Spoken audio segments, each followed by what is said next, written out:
Seems All right. you get another go. Okay, we should. Whoa! Stage left. Let's see how we go. Are Professionals. we back? Are we live? We peachy. All right. Countdown from 5, 5, 4, 3, 2, 1. G'day and welcome to Oceanic Gaming Radio.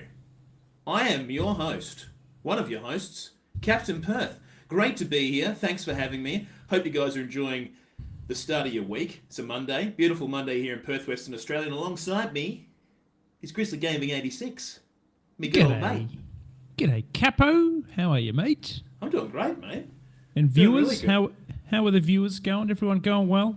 Yep, everyone in the Twitch chat, thanks for joining us, and everyone listening at home, double thank you for joining us. We have increased our quality a bit, Cap, haven't we? We are in high definition, my good friend. So I hear.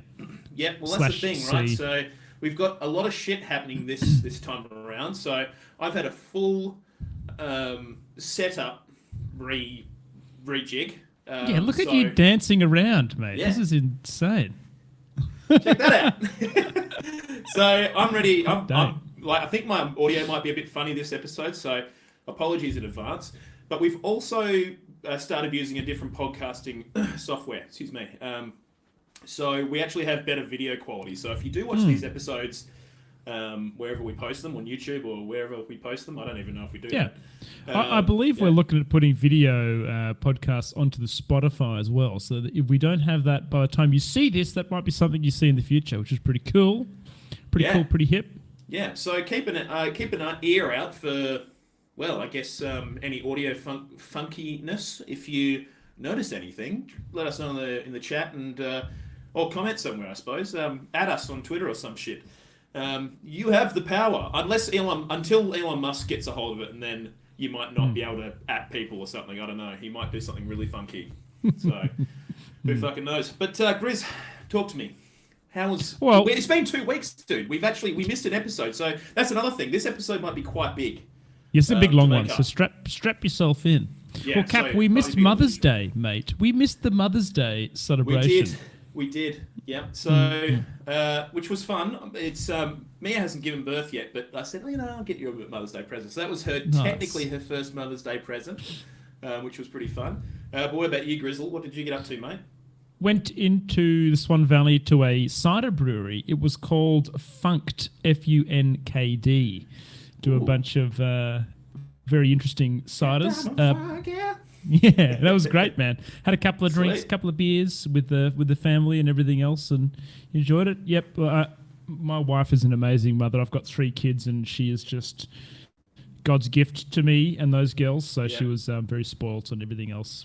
Shout out to Loz and all the mothers out there. You guys, that's it. Fucking rock. Yeah, seriously rock. And what about the weekend just gone, Grizzly?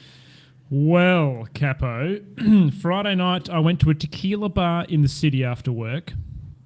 And it so turned out that one of the people that I was with had COVID. And I was told this on Sunday. So I went and got my family and myself a bunch of tests. I had before I tell this story, I had my daughter's birthday, Cap, on Sunday, Aya. And it's her 5th birthday. And we bought her a pair of roller skates for Christmas. And they are pink and sparkly. All of my girls have them, and they're great. Epic. And she had a roller skating birthday party, and they ripped it up. Big circles around the arena. Is that coming back in, Grizz? Roller skating? I think so. I feel like roller skating is. I mean, in our younger days, I swear it was rollerblading. Is that right, Cap? I feel like roller skating was a retro thing back then, was it? I think you're right. I think rollerblades is pretty cool. I mean, that's why I'm asking you clearly, because I would have a fucking clue. So I had to ask Mr. Cool himself. All right. Well, Grizzly Gaming. my kids definitely wanted skates over blades. Yeah. I actually put a pair of blades on, man, and I did a little scoot around. Hell yeah! How'd you go? I didn't fall over. Yeah, I didn't fall over. It's like riding a bike, mate. You just got to get back on, It's exactly right. I don't reckon I could do it, I reckon I'd be knackered if I got on a pair of rollerblades. Have you ever been ice skating, Kat? I have once, and it was not fucking pretty. Ice skating or ice crawling. He'd be the judge. It wasn't fucking pretty. Yeah, I just don't have any. I don't. Is it hand-eye coordination? What the hell is that? I can't do anything like that. I can't skateboard. I can't surf. I can't do anything. As soon as I have to stand on something below me, my body just can't figure out what it needs to do, and it fails. But you're fucking good at video games though, Capo. So yeah, lucky we don't use our feet to control video games. I'd be fucked. True. Absolutely. Very true, mate. Yeah, sorry to interrupt you. So you had the. Oh yes, so we had the birthday party and but I found out that I was around someone that had COVID on Friday night. So me and the wife and the whole family took rat tests, and my wife actually tested positive yesterday afternoon to coronavirus. Oh right. So I'm testing negative, and the kids are testing negative. My wife is actually reasonably sick today. She's got pretty heavy cold and flu symptoms and a very sore throat, so she's in big time recovery. It seems to be the big one, isn't it? The sore throat. Yeah, not ideal. Well, I hope that she recovers quickly. Grizzly. Yes. So we're all triple vaxxed, so I'm hoping that it's a pretty swift little one. The only one I worry about is my 5-year-old Cap isn't officially 5 yet, so she hasn't had any. She's not allowed to get vaccinated, so she's going into it unvaxxed. So, fingers crossed for a little later. Generally are okay. You know? Yeah, I think so too. Yeah. I think for some reason their immune system seems to be better than ours. I don't know how that works, but fucking there you go. Science. I would have thought, before I ask you about your weekend, Cap, I just want to throw this in. I did put a poll up on my Twitter today, and it went like this. Grizzle wife has COVID. Taking bets. Will I get it? Yes or no? I voted yes. Did you? Yes, I sure fucking did. Though, in saying that, I tell you what, I know a lot of people whose partners have had it and nothing. But I took also Mikey know, like 2 weeks to catch it. And super delayed kind of catching it afterwards. So yeah, I mean, it's all over the shop, which is quite weird. But absolutely, hey, I reckon you're going to get it, Grizz.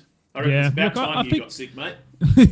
Yeah, I was telling Cap before the show that actually I don't get sick that often. I think it's because I ate heaps of dirt as a young child. That you still do that, mate. I've seen you do it. I've been to the pub with you plenty of times. Mate. Well, I all the best to your family, mate, and I hope that you guys get out the other side unscathed. Thanks, and as healthy as possible, mate. As for the results on that one, Cap, so 85% said yes. So I'm basically fucked, I think. Yeah, you're knackered, mate. And that's 85% doctors of obviously as well. So people who know what they're fucking Twitch talking PhDs, about. That's it. Yeah. Twitter PhDs. Because who else would follow you, mate? Obviously. So, Now, Cap, tell me all about you, mate. Tell me about your Mother's Day, and then tell me about your weekend just gone, or anything else exciting. What's been happening? Look, Mother's Day was cool. So Mia's pregnant at the moment, and with our first bub, so I just got her some flowers, which are very nice flowers, might I add. So that was fun. Her first kind of Mother's Day. Before it's like a pre-Mother's Day. It's like a warm-up, you know, just kind of getting into the swing of things. But other than that, she would have appreciated that. Did you cook a breakfast or something, Cap? What did you do that was what did we do? about? I think we went and had a bagel somewhere, which was equally as delightful. So probably better than me cooking, bagel. frankly. So yeah, that was really nice. And then last weekend we tried to keep it as quiet as possible, just because. I completely forgot. So.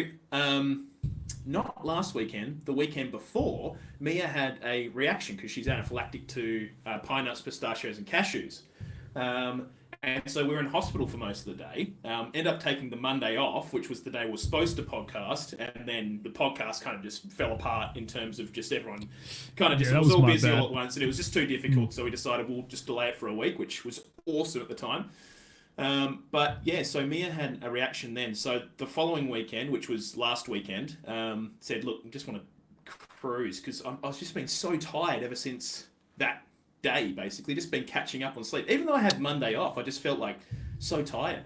So Kat, was the erection as bad as the one down south, mate, or was it... No, not as bad, but obviously because she's pregnant, we were worried. You don't want to be screwing around with that, do you? Yeah, so...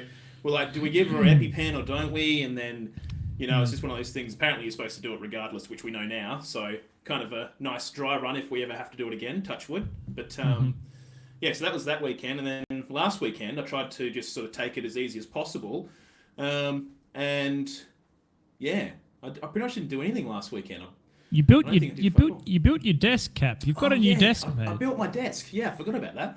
I have a sit-stand desk now, and I'm standing as we speak. So if you're watching live from home as we record this episode, you would see me standing, which is awesome. And I'm frothing it so much. The only thing I want to get is I've noticed that A my beer carpet, holder. Yeah, beer holder. That's called a right arm, mate. Don't know if you got one. But I've noticed that my carpet's actually not all that comfortable to stand on for long periods of time. So I need to get one of these special fucking mats. So I'm turning into the Russell I've Brand got one of the stand-up I've desks. got one of the Battle Bull mats that my my chair goes on. Oh yeah. Yeah, Is it like probably a not spongy exactly thing? what you're. Yeah, kind of like I don't know. It almost feels like mouse pad, like a massive mouse pad material. They're called anti-fatigue mats or some shit. And yeah, dude, because the last house I was in before we moved here, I 100% wore the carpet away with my computer chair. Oh, dude, where I see it is horrific. Yeah, it's not pretty. Yeah. I really should be using a thing, but fuck it. We'll probably get the carpets redone before we leave this house. But you can get them for like, I don't know, $60 from PLE. Yeah. I'm pretty sure. Yeah, they're pretty freaking cheap. I just don't give a fuck is the problem. Yeah, but Grizz, mate, we've got so much fucking shit to get into with this fucking podcast tonight. It's going to be a big one. So, guys, strap yourselves in. Before we begin, I just want to say a big thank you to our Patreons who put the pay in Patreon because they pay us. Fucking hell yeah. Legendary. Thank you for helping keep this little podcast of ours alive and helping us pay for all the bits and pieces that goes into it. Sukai, Moosey, Ho and Honey, Bogues, Caging Runt, and Sergeant Paul, you guys fucking rock. Appreciate you big time. And if you would like to support the podcast, you're more than welcome to. All you got to do is go to patreon.com and search for Oceanic Gaming Radio, and we'll be in there somewhere. And then you can choose your tier, and off you go. But yeah, anyways, more on that next time. But I had something else I wanted to say as well. Oh, dude, I figured, Grizz, do you know what I'm going to start doing with this podcast? We're going to give a real quick, top to bottom rundown of the shit we're going to talk about mate. from now on, right? So that's a bloody good happening idea. from today onwards, all right? So we've got a bunch of shit on for this show. Arclight Rumble, which has been announced by Blizzard. We're going to have a bit of a chat about mobile games in general. Fortnite, we're going to be talking about Fortnite. Who loves Fortnite? Me. I love Fortnite. It's on mobile okay. now, Cap. Did you know that? Yeah, well, we're going to fucking talk about that and more. Meta is doing some shit, aka Facebook with VR headsets. Xbox, they're bringing some new hardware out soon, so stay tuned. Bethesda does some more fucking funky business in the on the news waves, so there's that as well. Sony reportedly doing some sneaky business as well.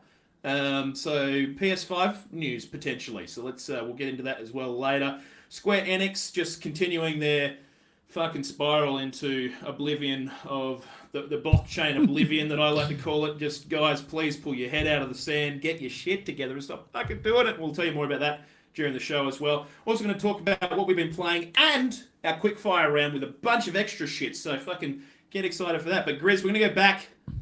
Arclight Rumble has been announced by Blizzard. You know Blizzard, the guys who do Warcraft. Just before you jump into that, Cap, I noticed one thing. There is no Elden Ring in the run sheet at all today. No. I thought we had one. We have got one. We've got an Elden Ring. I'll bring it up. Don't you worry. I won't let us get through an episode without discussing Elden Ring for at least 2 seconds. Okay. But yeah, all right. Don't you worry. Arclight Rumble.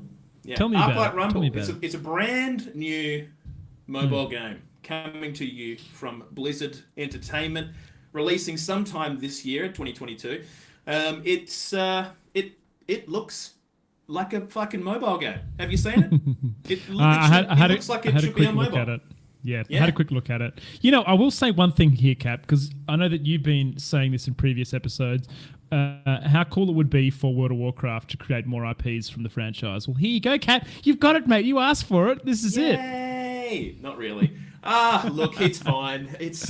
Dude. And look, we'll get more into it later, but it's just a fucking mobile game, and I feel like it's leaning hard into every kind of it, like even graphic, like its graphic art style. It leans so hard into that Clash of Clans. Explain it to the people, Cap. What is it?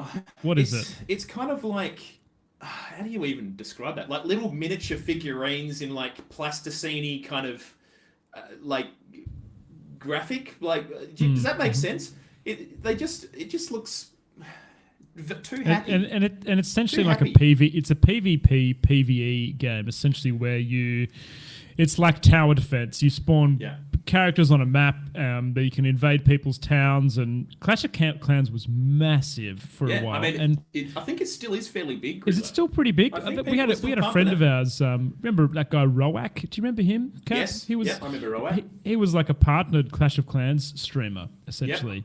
Right into it. I played Clash. Did you play Clash of Clans, Look, Cap? Did you? I didn't because, and I probably still wouldn't. But I mean, back when Clash of Clans fully hit, I was like full hipster gamer. Fucking, I don't touch that mobile shit. I'm the same, listen dude. to I'm a the snob. Smiths at home and fucking play Dark Souls 1. That no one's ever heard of these games. But I don't know. Look, I think as far as a mobile game goes, I think it looks fine. I'm sure a lot of mobile gamers out there are losing their fucking shit about it. It looks like you drag and drop units onto a board, and those units kind of attack, fixed position things, and you have dungeons and raids and all kinds of bits and pieces that you can get involved with. I think there's some PvP aspect to it, but it just looks very static to me, and I do wonder how much effect you can kind of have in a game like this. Does that make sense in terms of, obviously when you play a game like World of Warcraft, you have a heap of effect just on how you play a character, but games like this, I always wonder, like, am I just dragging and dropping shit at random and I'm going to win anyway? You know what I mean? I played Clash of Clans, man, and Clash of Clans, what people didn't really realize, that the whole premise behind it, dude, it was a time sink over short periods. You would do things over short periods, and then the next time you came back, those things would be ready for you to go and attack people and stuff like that. And I think where this is coming in is like Blizzard are obviously, we talked about this last time, Cap, but they've obviously lost a lot of people over their platform, right? What did you say, 30 million active members or whatever it might be? I can't remember what the number was, but it was ridiculous.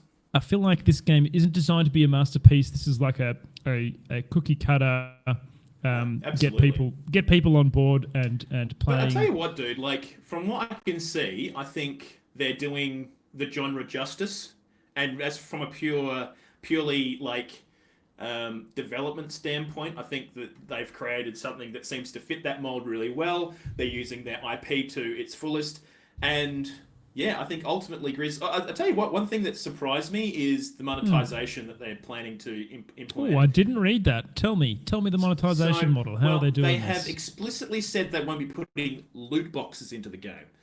Okay. Now, will they instead be putting fucking loot sacks in the game instead? Like, who knows? But they've kind of expressed that they don't want to have these loot box style things. So I think you'll probably earn coins and maybe buy pieces or something from the shop.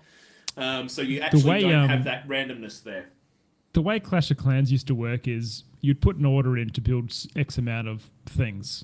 You could either use a resource that you have got through battling to speed that up, or you can pay with your own dollars to speed up things happening, like your base upgrading and building mobs and monsters and stuff. So I wonder whether that's going to be pay to speed shit up on your I wonder how money hungry it'll be in that respect. Capo. Well, so it seems so. Look, again, it's early days. They haven't released the game yet. This is kind of purely just from what we know from early previews and what developers have told us. So no loot boxes. There's a mini shop that's apparently where you spend your gold, and that amount of gold you spend per week has a weekly cap. So you can't spend it. You can only spend up to a certain amount. Now, is that cap fucking $3,000 a week? I don't know. They haven't released that information, so who fucking knows? Interesting, mate. Oh, no, hang on. Players may only purchase 2,100 gold per week. But here's the thing. What's the ratio? Is that dollar for dollar? That's a lot of money, that's a lot dude. of fucking money if it's dollar for dollar. Has anyone listening to the podcast or in chat spent any money on mobile games? You got to own up. I want to know. I want to know how much money are in these bad boys. Yeah, It's interesting, Cap, though, because It's Pav's looking Pav's straight like, at me. It's Yeah. me. I buy everything. Okay, I was saying that Blizzard are making a clear moves to try to tackle the mobile market. We see Huge, absolutely. What's the other game they're bringing out? Diablo. Diablo Immortal, Diablo Immortal, which as we well. spoke about the last podcast. We did. Or the one before that, some shit, I can't remember. It all blends into one these days. But yeah, I mean, look, it makes sense, Chris. I've got some stats here from 2020, so, you know, I'm sure there's probably some better stats out there, but these are ones I found. Mobile gaming market is fucking distribution of players by platform, 2020. 55.19%. Over 55% of the people who play games play them on mobile. Is that right? That's correct. I feel sorry for those plebs. Well, Kidding. yeah, typical master race motherfucker. No, when you think about it, though, there is literally no limit to the mobile market, right? I mean, look at it this way, Grizz. The buy-in is so much cheaper than a PC or a console. So, you know, so many people have phones by pure virtue of they need a phone. Yep. You know, you got a phone, you got a gaming console, you know? Mm. You know, that's what these games are put on there for, because the accessibility is so much higher than, people buying a dedicated console for their gaming. But on top of that, Grizz, so another thing I wanted to go through is the global gaming market revenue by device, okay? PC was $37.4 billion. Mobile gaming was $86.3 billion. Okay? That's almost 3 times as high as PC. And that's 2 years ago, dude. We've had COVID since then as well. So a lot of people sitting at home on their fucking phones, fucking spending their money on, because I can't go out. Banging it. Yeah. You know, so look, from a purely, like, if you're sitting on a board for a game, like a gaming studio, you'd be looking at these statistics and go, why the fuck are we making PC games? It's absolutely easy money. I've been playing, this is a good time to bring this up now, Kat, but I think I told you a while back, we had an episode where we discussed Gwent, I believe, the dedicated Gwent game. I actually went and downloaded it on my Android, and I've been playing it on the train to work, mate. It is an absolute ripper of a game on mobile. The progress is between your PC account and your mobile account, and it's basically like I kind of consider it like a Hearthstone, but less pay to win. So yeah, I mean, historically, no game. I definitely haven't been in the mobile gaming market, but just recently picking up. I have played Hearthstone before, but I think those type of games, man, those card games that you have cross-play, perfect. Yeah. See, I think I'll probably play more mobile games if I had public transport commute, which I don't.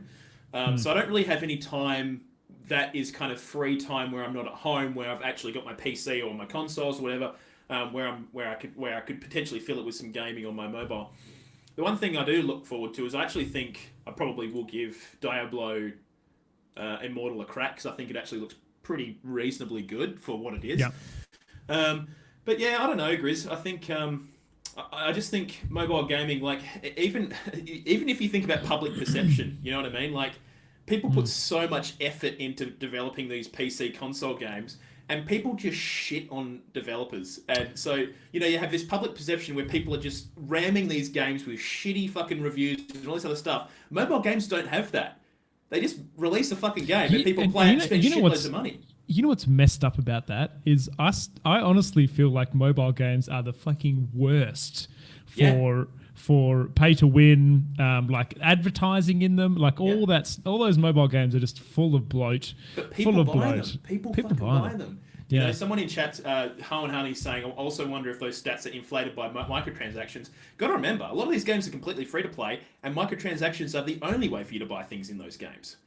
Okay, that revenue might be, that $80 billion revenue from 2020 might include microtransactions, but it still is $80 billion, you know, that these, and don't forget, these gaming companies, the only reason they're there is to make money. A lot of them, you know, like, I mean, there's obviously a lot of labor of love stuff going on as well, don't get me wrong, but just like everyone else, they want to put food on the table, make money, so of course they're going to go where the money is. I mean, everyone here right now cannot tell me that they're not going to go and take a job. Like, if you're offered 2 jobs, one's going to pay twice the money, the other's going to pay half the money. Okay, maybe the work's not as good in the other one, but it's fine. I'm still doing my job. You're probably going to go take the money, aren't you? That was me at the start of the year, Kat. I had made that exact decision. Exactly. We're Like, have people no make that time to decision all game, the time. goddammit. And there's so many people that like demonize developers for making that decision. You know, like Blizzard. I really feel like, you know, they've been demonized for chasing these cash cows. Now, one thing to say, I think, is I don't think that PC gaming and console gaming will ever become irrelevant, because you think about games like World of Warcraft, you know, Diablos and stuff like that. A lot of these games are used, like the console games, are used as vessels to sort of craft like a bigger story because they have more capability, right?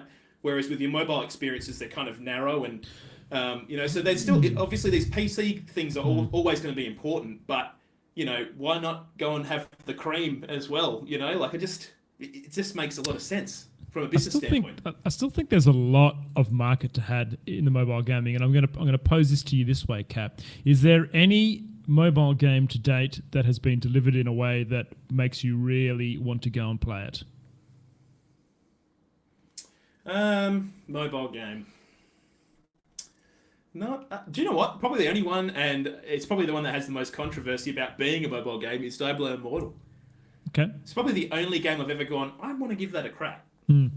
See, I think I think to date, and this is just from my very shallow view at this, but mobile games historically haven't nailed I feel like mobile games are full of advertising and monetization models that are quite greedy, targeting those people that are quite young and don't give a shit about their money or on their mum's phone. And I know that the ones that my kids play, seriously, if you have not got your settings set up correctly on kids apps, they will literally buy hundreds and hundreds of dollars of like tokens to spend on their Barbie in Barbie's workshop or whatever it is. It's like, and kids don't really know what they're doing. But also got to remember, Grizz, like a lot of mobile experiences, we're not the audience. We're really not the audience, you know. But the thing is, you got to remember, like that's the whole idea of marketing, right? Is there are different audiences. So, you know, of course, the PC gaming market might not be super into mobile gaming, but it's still there. It's still a piece of the pie. So they're still going to create games for every aspect, because unless you super specialize, like your piece of the pie can only be so big. So why not have more pieces of the pie to eat from? And you got a bigger pie. Does it? You know what I mean? Like, yeah, 100%, dude. I mean, that's exactly what Blizzard have done. They've seen this opportunity in the market where they think they can close on. And I was kind of just zoning out to you then, Cap, as I was thinking, fuck, OGR need to make a mobile game, mate. Yeah. Get in Unity, create a mobile game, some microtransactions, and bang. Cap of Clans. Yeah, Cap of Clans. Yep, all right. Let's start developing, Pav. Fucking don't worry about the editing of this episode, mate. Get into it. I'm on it. But yeah, I don't know. I think that pretty much covers it, Grizz. But I mean, another thing to think about is development cost of video games, dude. Like, I don't have any particular statistics on this, but I would be pretty happy to put money down on the fact that there would be a higher buy-in cost to create a game like The Witcher 3 versus something like Clash of Clans. And guess what? Clash of Clans would have made way more money. Yeah.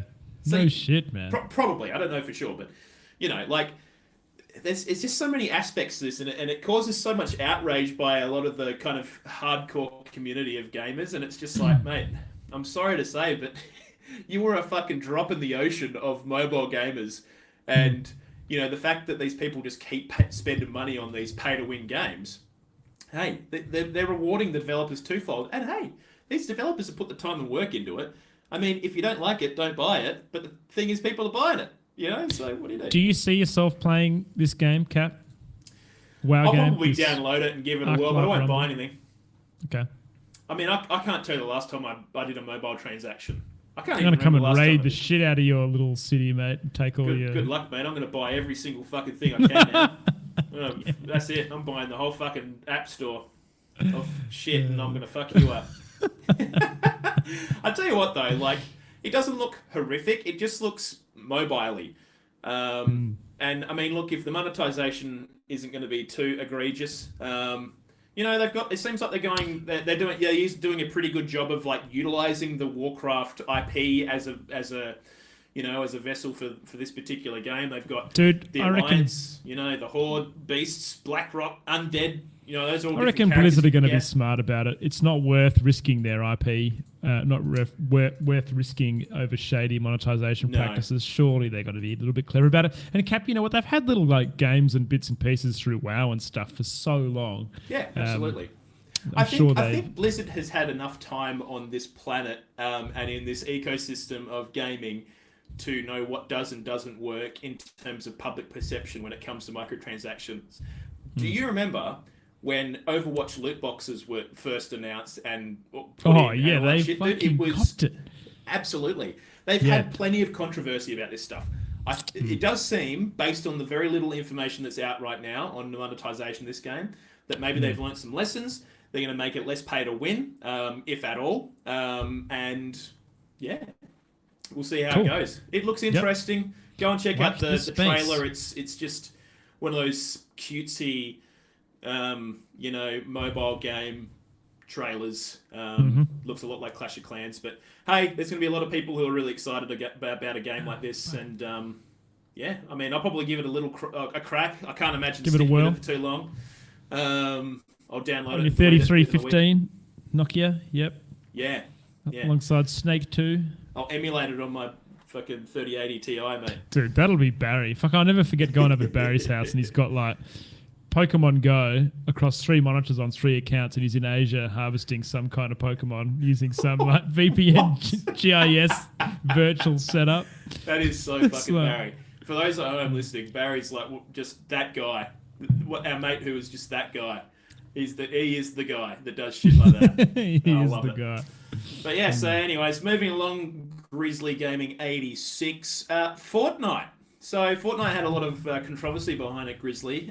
For those who can't remember, got into a bit of a kerfuffle with Amazon, Apple, because they didn't believe that Apple should be able to monopolize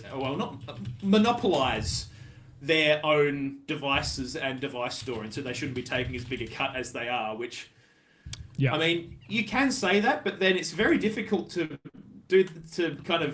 that to weigh up in court very well when, it's like, oh, you invented that thing. You shouldn't be charging so much for that thing you invented. It seems ridiculous. Anyway, so they got into a big legal battle, and essentially, I think Apple, not Amazon, fuck, what I keep saying it. This is all the big companies start with A. Apple basically won the majority of the lawsuit. So Fortnite essentially got kicked off Apple devices. You can't play it there anymore. But guess what? You can now, Grizzly. Do you know how it works? Tell me.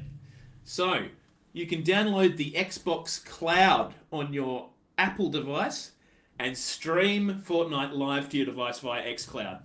Does it play like absolute garbage, eh?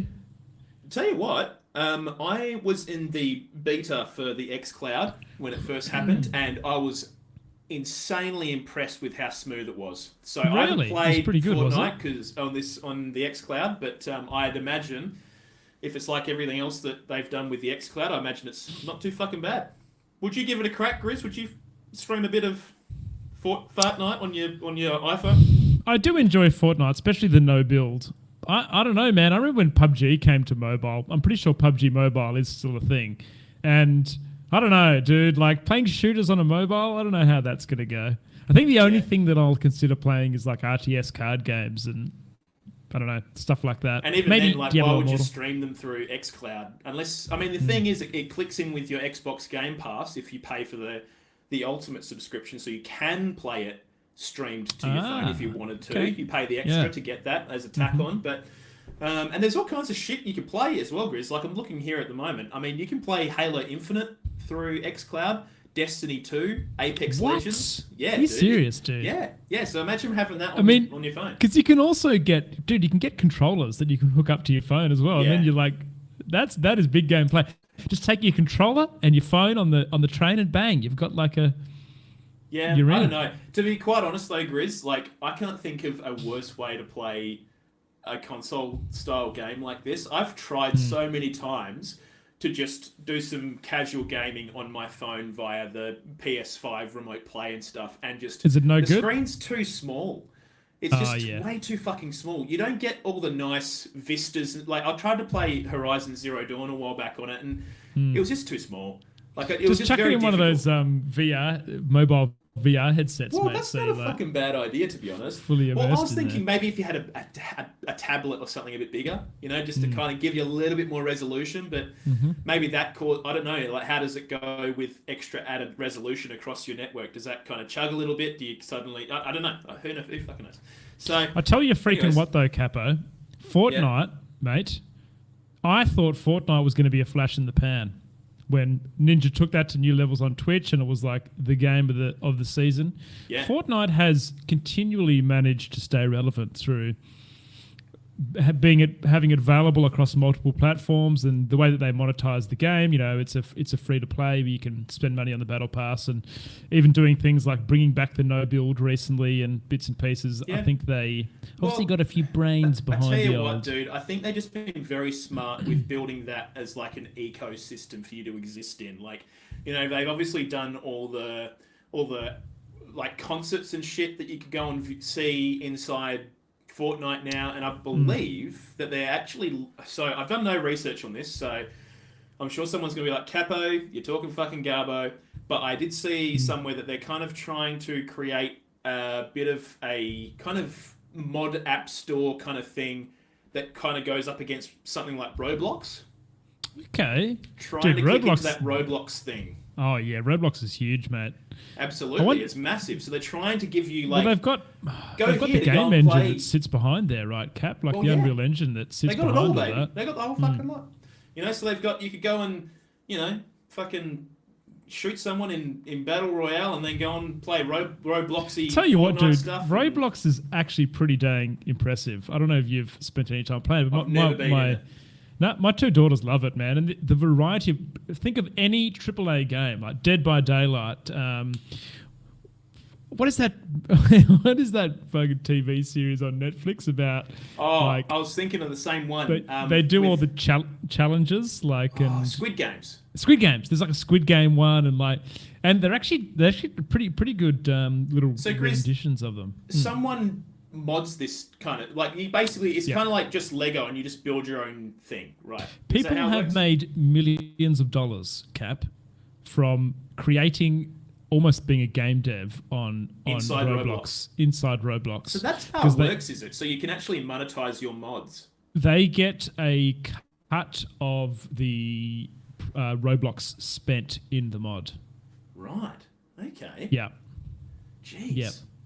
Well, I mean, no wonder people are making big cash when you've got like. I mean, I can only imagine what their kind of market share is, in that game, and how many people, what their kind of player count is like. But it must just be ridiculous, absolutely fucking ridiculous. Well, mate, and that's the thing. Fortnite's trying to get a slice of that pie, Grizzly. To the point where you can almost only play Fortnite as your main game and never have to play any other game. Absolutely, with the custom games and everything else in there, it's pretty cool. Yeah, it's nuts. But yeah, so if you're interested in playing Fortnite on your iPhone, you can. So fucking get in there. Now, moving along, Greasely Gaming 86, Mark Zuckerberg, me old mate, Mr. the Big Zuck. He has old Facebook. Old Facey B, also known as Meta now, because everything has fucking something to do with the word meta. It's just today's fucking in thing you do. Metaverse, just Meta. Don't know who she is, I never met her. All that kind of stuff. But anyways, so Project Cambria, it's a new VR headset that seems to bridge the gap between AR stuff and VR stuff. I think the cool thing that everyone's getting excited about it is the ability to do high resolution. What's AR? What's AR, mate? Augmented reality. Right. Reality, but not quite as we know it. It's augmented. So it's kind of like, when you... can you remember when like the Pokemon 3DS... Go in photo mode? Yes. Can you remember when the 3DS came out and you had those little cards that came with the 3DS, and like you would use your 3DS camera to video the card, and on top of the card you could have these little 3D objects that popped up? Yeah. That's kind of AR. Dude, that's cool, man. Yeah, so it does that kind of shit. So, Okay. yeah, but everyone's shitting their pants because it has okay, so I don't really know much about this. I'm just basically going to say it, and so everyone at home can go and fucking Google it. So, has the ability to do high resolution, full color pass through, so that wearers can interact with virtual objects overlaid onto their real life environments. Basically, what they're saying is these VR headsets have the ability to enable AR. So that's the cool thing. In 2023, am I going to see people on the train wearing these headsets and like stroking their pet fucking unicorn next to them, or what? Well, I hope so.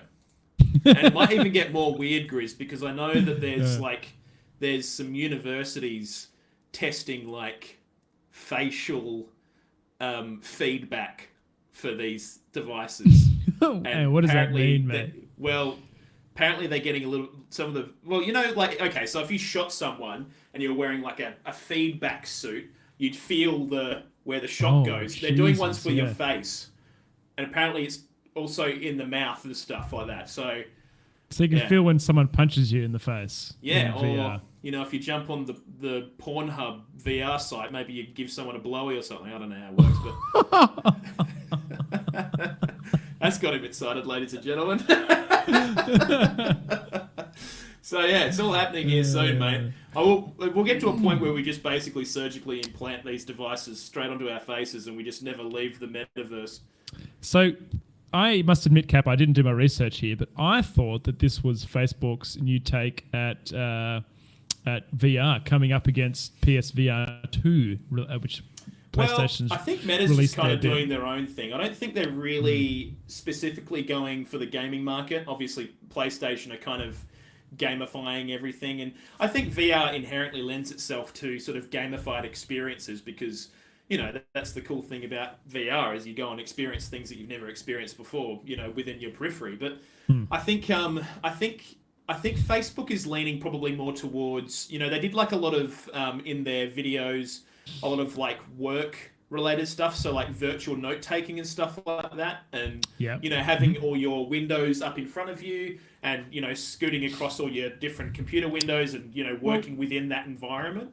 When you have a think about how mainstream working from home now is, Cap, that maybe this is something pretty cool. You could have like virtual fucking meeting rooms, and you could sit in a room with yourself and your old mate from Norway and old mate from Singapore. I mean, my job at the moment, Cap, every morning I'm on a call to Norway every morning, and it's like there 5 p.m. and it's just a Teams meeting call. But how cool would that be if you could like literally just sit in a room, or I don't know, go for a walk through a park and have a yarn, or I don't know. It would be pretty freaking rad, dude. And I think like there are things like that already with VR, but maybe not to the degree that we're thinking about, right? Like, I'm sure it's going to get to the point where you basically are kind of almost a photorealistic representation of someone within a VR area, and you can go and catch up with old mate, when the world's decimated by COVID, Omega 3, the next big, pandemic sensation. But yeah, I don't know. I think the funniest thing about this whole thing, Grizz, I don't know if you saw the video, but they've blurred out the headset because obviously they're not quite ready to show the world. But I did notice so that. Fucking stupid. It's a fucking normal headset, mate, from what it looks like. Yeah, and I don't know. It just, it's just an interesting. I don't know. It's just funny. It's just hilarious to me. Just to say as well, Cap, that this isn't Facebook's first time at creating VR headsets. They had I believe they had the Oculus Quest as well, didn't they? Well, I mean, they bought back in the day of Kickstarter, there was a bloke who basically said, I'm going to make a VR headset and put it on Kickstarter, and Facebook ended up buying that out. Is that right? That was the Oculus Rift, baby. Okay. And Zuckerberg, mate. Yeah, they Loves sucked it straight into the corporate wheelhouse. So, yeah, there you go. But, it's interesting. They released the demo during the Facebook Connect, I think. Or am I getting that Caging wrong? Runt says, blurred out the cables plugging into the brain. Yeah, well, I mean, that's why you always see Mark Zuckerberg front on, so you can't see the fucking big power cable adapter in the back of his head. But, there you go. Moving along, Grizzly. Another interesting little fucking what do you call this shit hardware thing happening soon. The Xbox streaming stick. So you didn't let me research this one at all, Cap. You didn't even let me Google it, mate. Yeah, because you're like, what's this all about, Cap? And I was like, don't worry about it. I'll fucking explain it to you in the podcast. So, you know, like your Google Chromecasts and your Apple TVs and stuff like that. You can cast shit to your TV. We've got a Fire TV, which is the Amazon equivalent. Bloody good. It's bloody good. Yeah, very good. Basically what Xbox is planning to do within the next 12 months, apparently, is launch a service like that. It's a little thing that clicks into your HDMI port or whatever you've got on your TV, and it will stream games from the Xbox Game Pass onto your TV. No. Yes. That is fucking awesome, dude. It's a brilliant idea. And you know what? Talking about mobile gaming and stuff and buy-in, Grizz, when you think about something like this is nuts.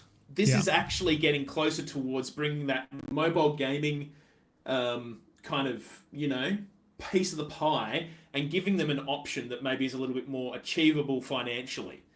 So what do you just need? You need an Xbox controller to play the games? So. You probably just need a controller. You just have this little stick that clicks into your TV. Oh my God. And then you buy a subscription to the Xbox Game Pass. They probably give you 3 months free with one purchase. And off you go. You can play virtually anything on the Xbox Game Pass lineup. I would assume, Grizz, being a streaming stick, it would be using the xCloud service. So you would have to have the xCloud tier. Wait, is this the one that we don't get in Australia? That's PlayStation is what you're thinking of. Oh, yes, we have access to xCloud here in Australia. Okay, all right. That's what makes Sony's bullshit so much weirder. Fucking Sony, man. We can't play PS3 games. God damn it. Yeah.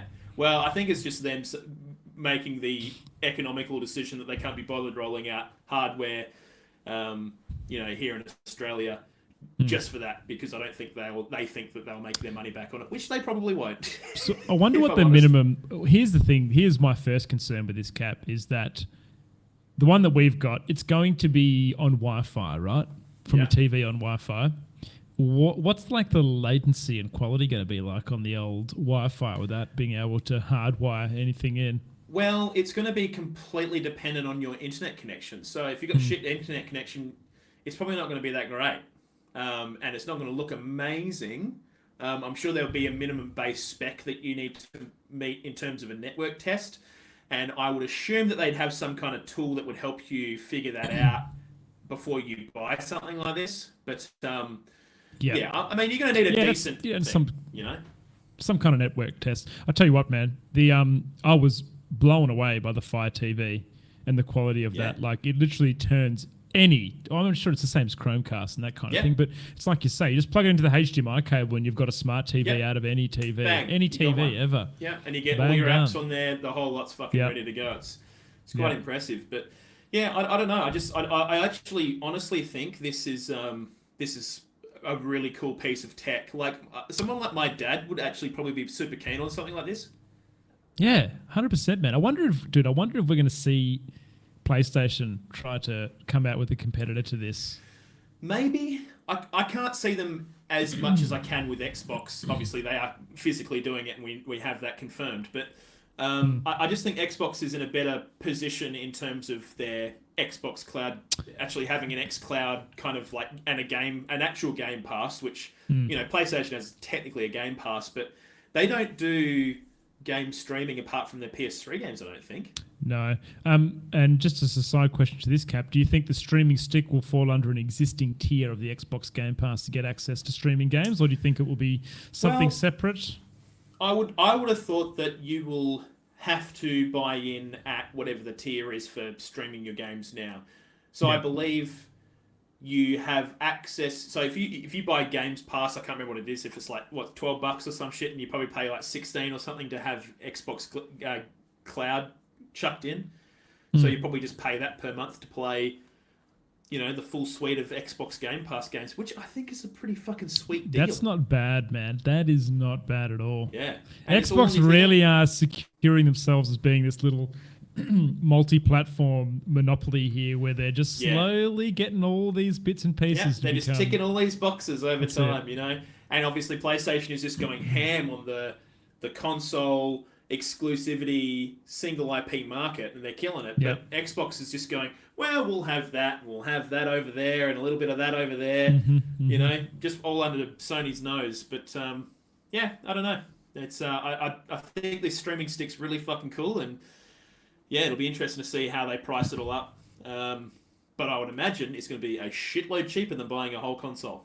Oh, absolutely, mate. Absolutely. I mean, I'm sure there'll come in some point in time when you've paid a subscription fee that you'll pay over. But, mate, 100%, I think that's value town. Because, dude, what about the availability as well, Cap? The availability of picking up the new Xbox console itself is probably a little bit tough. Yeah, I mean, so theoretically, they should be able to pump these sticks out pretty easily. I mean, it's not like they need any insane hardware on the stick. I mean, it's not essentially just a USB drive, but it's a small little, piece of hardware. It's not a big PlayStation 5 that has a graphics card and all this other shit that goes with it, So it's essentially just leveraging off the existing infrastructure that Xbox already has that in its X Cloud, architecture, and just going bang. Let's leverage that. Clever, mate. Very clever. Smart. Very smart.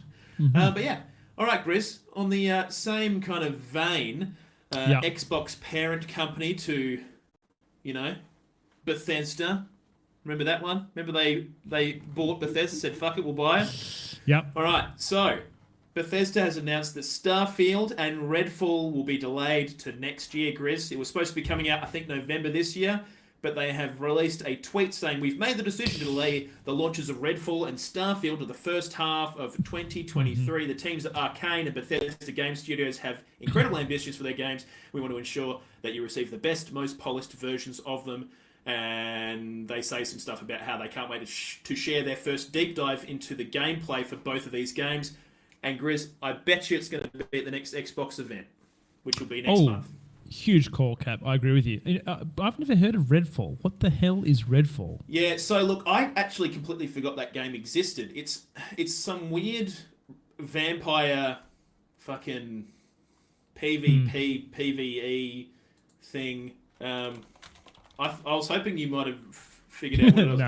An open world co-op FPS from Arcane. And Arcane are the guys who did Dishonored, I think. Oh, yeah, okay. Shooter. And they also did Prey. I'm pretty sure they did it. What games have they done? Deathloop, Prey, Dishonored. So there you go. Well, Deathloop so as well. They're putting out this Redfall game. I've seen some stuff. Doesn't really look like it's for me. But yeah, open world co-op FPS. Cap, does this surprise you hearing this around Starfield? No, it does fucking not do. All we've seen in this game to this point is literally like a 2-second video clip and some concept art. I would have been so surprised if they were ready by November.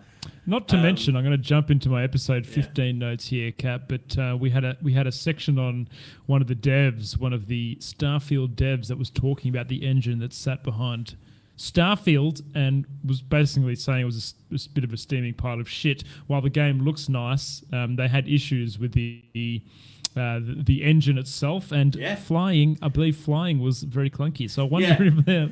Flying's clunky in your fucking space game.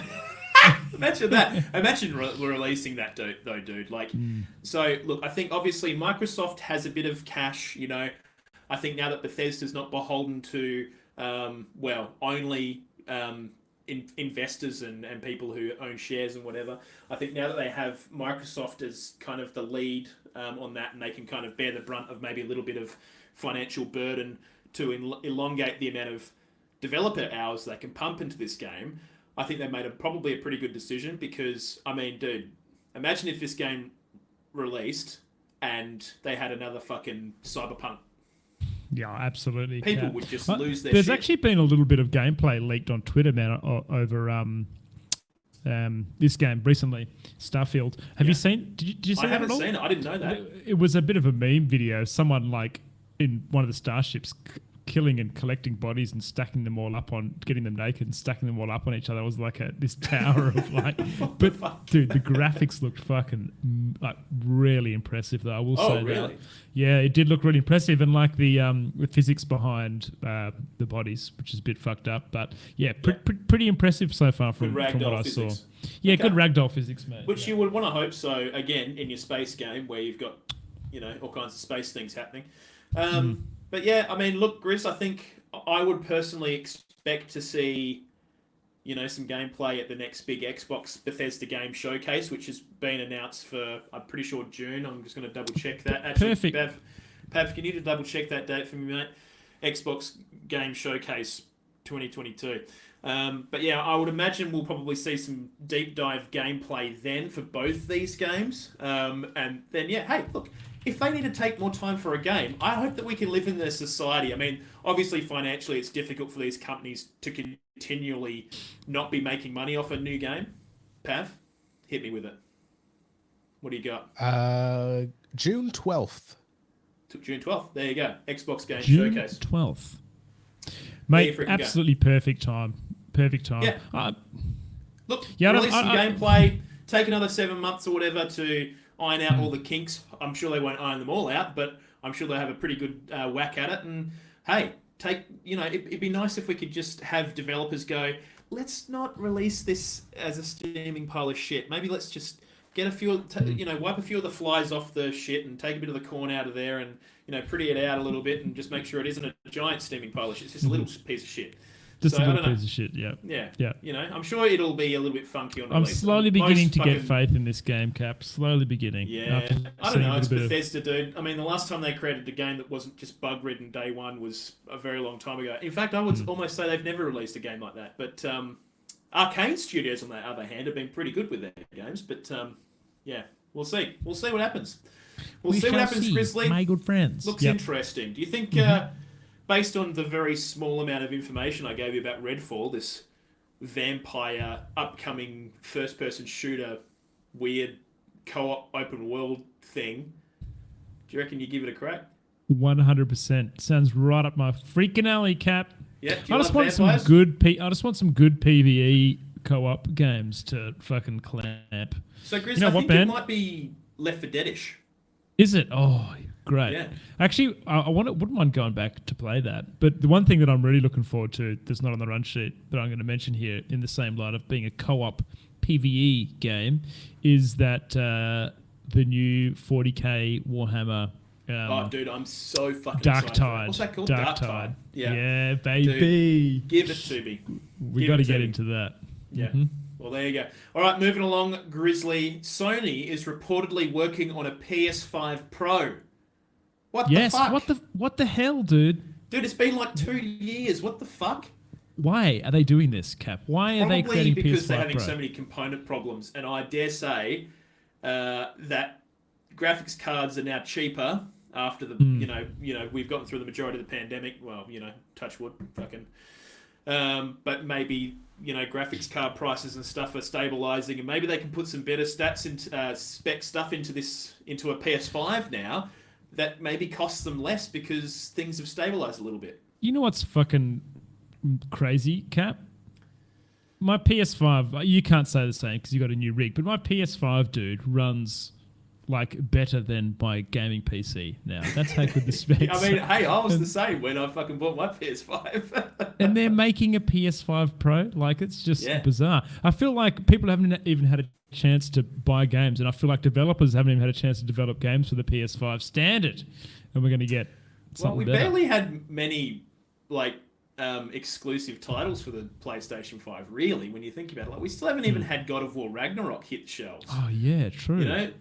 True. There's just so much stuff that we still haven't really had, like in this cycle of a PlayStation console. You're right, Grizz. I'm so fucking surprised about this, and I mean, there has to be another reason, man. I mean, what performance are they going to achieve? I'm positive it's all to do with the silicon shortage finally easing up, and I think finally things are like. I mean, look at graphics cards. Graphic card prices are slowly stabilizing. There's new generations of stuff coming out now. I honestly think the price is right for probably them creating a new thing, and they're just going, fuck it, instead of us trying to shoehorn these old components into a PS5, let's just use some new shit. It's easy for us to get it, built it straight in. Dude, if they can get a PS5 that runs 144 hertz, oh my god. Yeah. Well, do you know what? Yeah, you're right. It would be pretty nuts. And they're probably not far away. But the thing is, Grizz, what about I feel fucking, not that I really care too much. I feel really bad for people that probably put all their fucking life savings into getting a PS5 because would have been heaps of people being like, Yeah. I need to buy this console now because it's so hard to get one, and probably put money aside and went, okay, bang, and now the PS5 fucking Pro comes out. I tell you what though, I felt like when the PS4 Pro came out, I didn't feel like I needed to have it over my standard PS4. If that makes sense. Yeah. Did you have a Pro in the end, or did you have? I did have a Pro. I had a PS4 Did you have a Pro? Pro? Yeah. Okay. The only thing that really made me want to have a PS5 was just the new games coming out on it. Yeah, I wanted to have a PS5, but I'm kind of, I guess what I'm getting at is there's going to be no, well, I don't know this for sure, but there was no PS4 Pro exclusives. The games that came out on PS4 were available on both. It's just like a slightly higher performance console, right? Well, exactly. I mean, it does things like ray tracing, which the PS4 didn't do. So the PS4 Pro does it? Ray tracing? No, the PS5. Yeah. Hang on, right. what are we talking about? Hang on. So what I'm saying that the release of the PS4 Pro didn't make me want to go buy one over the PlayStation 4. I thought you meant the PS5. I was like, really? No, PS5. Yeah, fucking 100%, man. Okay, sorry, I'm on the same page as you. I had a full dingus moment. I think I was too busy reading the fucking fine points of this stupid article. So what I'm saying is I think the release of the PS5 Pro, because there's going to be no exclusive games, I don't know how much it's going to drive me to want to go buy one, if that makes sense. No, I definitely agree with that. I think the only reason you might want to do this is if you're absolutely sold on the PlayStation VR titles, because it seems like your PlayStation VR experience might be slightly better with the PS5 Pro. But, I mean, look, it's probably going to be a fairly similar kind of experience, I would assume. That, you know, games won't be kind of developed exclusively for these consoles or anything to that degree. It's obviously going to be at a baseline. They run really well on a PS5 and they run slightly better on the Pro. So, hey, whatever. Whatever you want, baby. Whatever, baby. But yeah, so there you go. Anyways, moving along. Grizzly Gaming 86. Where are we? Square Enix. The guys who own Final Fantasy and other great titles. They're doing all kinds of stuff, Grizz. They've just sold a bunch of their fucking overseas studios. Multiple large IPs for $300 million. They've shed that baggage. Things like Tomb Raider and Deus Ex. Don't want it anymore. I'm going to give it to these guys called Embracer Group. Gone, mate. Gone, baby.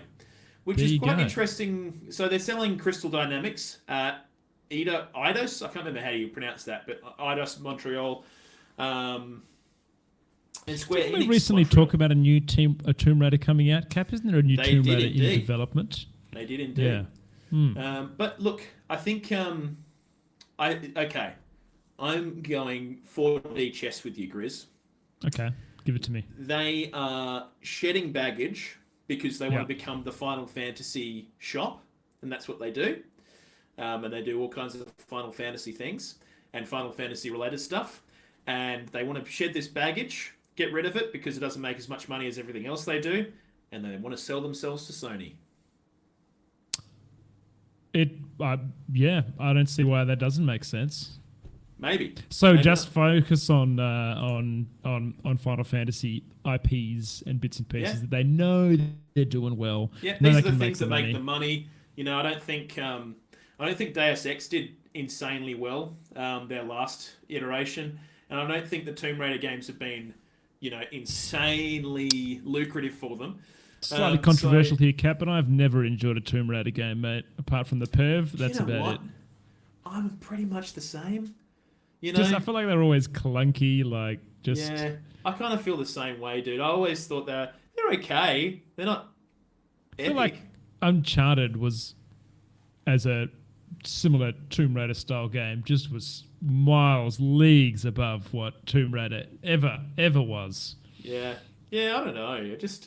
I didn't even really enjoy the ones on the PlayStation back in the day because it just felt like you were. I mean, it was the epitome of tank controls, really. Like it just felt like you're playing fucking QWOP on a PlayStation. Like I don't know, just having just shit. Well, especially when you have Mario on N64, that's like fluid, running around. Like you compare those two games, and it's just, I don't know, never really. I nearly sent you something today, dude. There's a fan-made remake of Mario 64 that looks freaking insane. A fan-made what? A fan-made remake of Mario 64 with like ray tracing and like real high-def textures. Do you think that Nintendo might do that? Dude, I don't think they do stuff like that. I mean, I could be wrong, but I feel like they just focus on these new IPs. So they go from, they go Sunshine and then the Mario Galaxy, and they just keep bringing out these new 3D Mario. Maybe they will down the chain. Maybe they'll start looking at remakes, but I don't know, man. Not anytime soon. And they just released these to be able to play on Switch soon. Recently, Cap as well. So I don't know. Yeah, who knows? I know there was a developer recently who said that they were working on a big remaster for one of Nintendo's adventure games or some shit. I can't remember I think we discussed it a little while back, but yeah, I don't know. Like, I just look at something like Odyssey, and I feel like they could do that and just basically remake Mario 64 with that engine. It would be so sick. And Odyssey even give it great. Add some extra shit into it. It'd be so cool. So this fan-made game looks nuts, mate. Pretty much exactly what you've explained. I don't think they've added anything, but all the textures are redone and everything else. I think it's obviously ported to PC. Something similar that happened, man. Someone redesigned Donkey Kong Country 2 to be played on emulator on PC with all new textures and everything as well. I saw Jazz Cook play it on stream and it looked pretty amazing. So I don't know, man. Dude, the way that Unreal Engine 5 works, and we'll get into this a bit later when we go into the what are we playing, but the ability to be able to just like create stuff in it with assets is bada bing, bada boom, just churn shit out. Yeah, it's quite impressive the way game engines enable you to streamline your development process these days. Gone are the days where you need to build a game from the bottom up, build your own game engine and go from there. But yeah, it's interesting. Look, going back to this Square Enix deal, Grizz, we've strayed from the path, my friend. Sorry, mate. It's okay. Happens. It's okay. This is going to be a longer episode. We've already been over this. It's all good. So I think one thing to note, Grizz, is that the guys who have picked this game up, Embracer Group, they're quite well known for games preservation, I guess, just in terms of just looking after their IPs. So maybe these IPs will get some of the love they deserve. A lot of people still love those games. I'll tell you what, Deus Ex deserves a real good time in the sun. Those games rock, and it's a bit of a shame that the recent iterations haven't done as well as they have. And the earlier Deus Ex games were rad. So we'll see what happens there. But I guess the biggest thing for me, Grizz, is this quote from Square Enix saying that this particular sale enables the launch of new businesses by moving forward with investments in the fields, including blockchain, AI, and the cloud. So talk me through blockchain, Cap. Are we talking about crypto and NFT games, mate, or what? Yeah, I think that's literally what they're trying to get at. I think... Okay. It's just, oh man. And I mean, if you look at what's happening with crypto and NFTs at the moment, kind of makes you wonder, is that a fucking good idea? Probably not.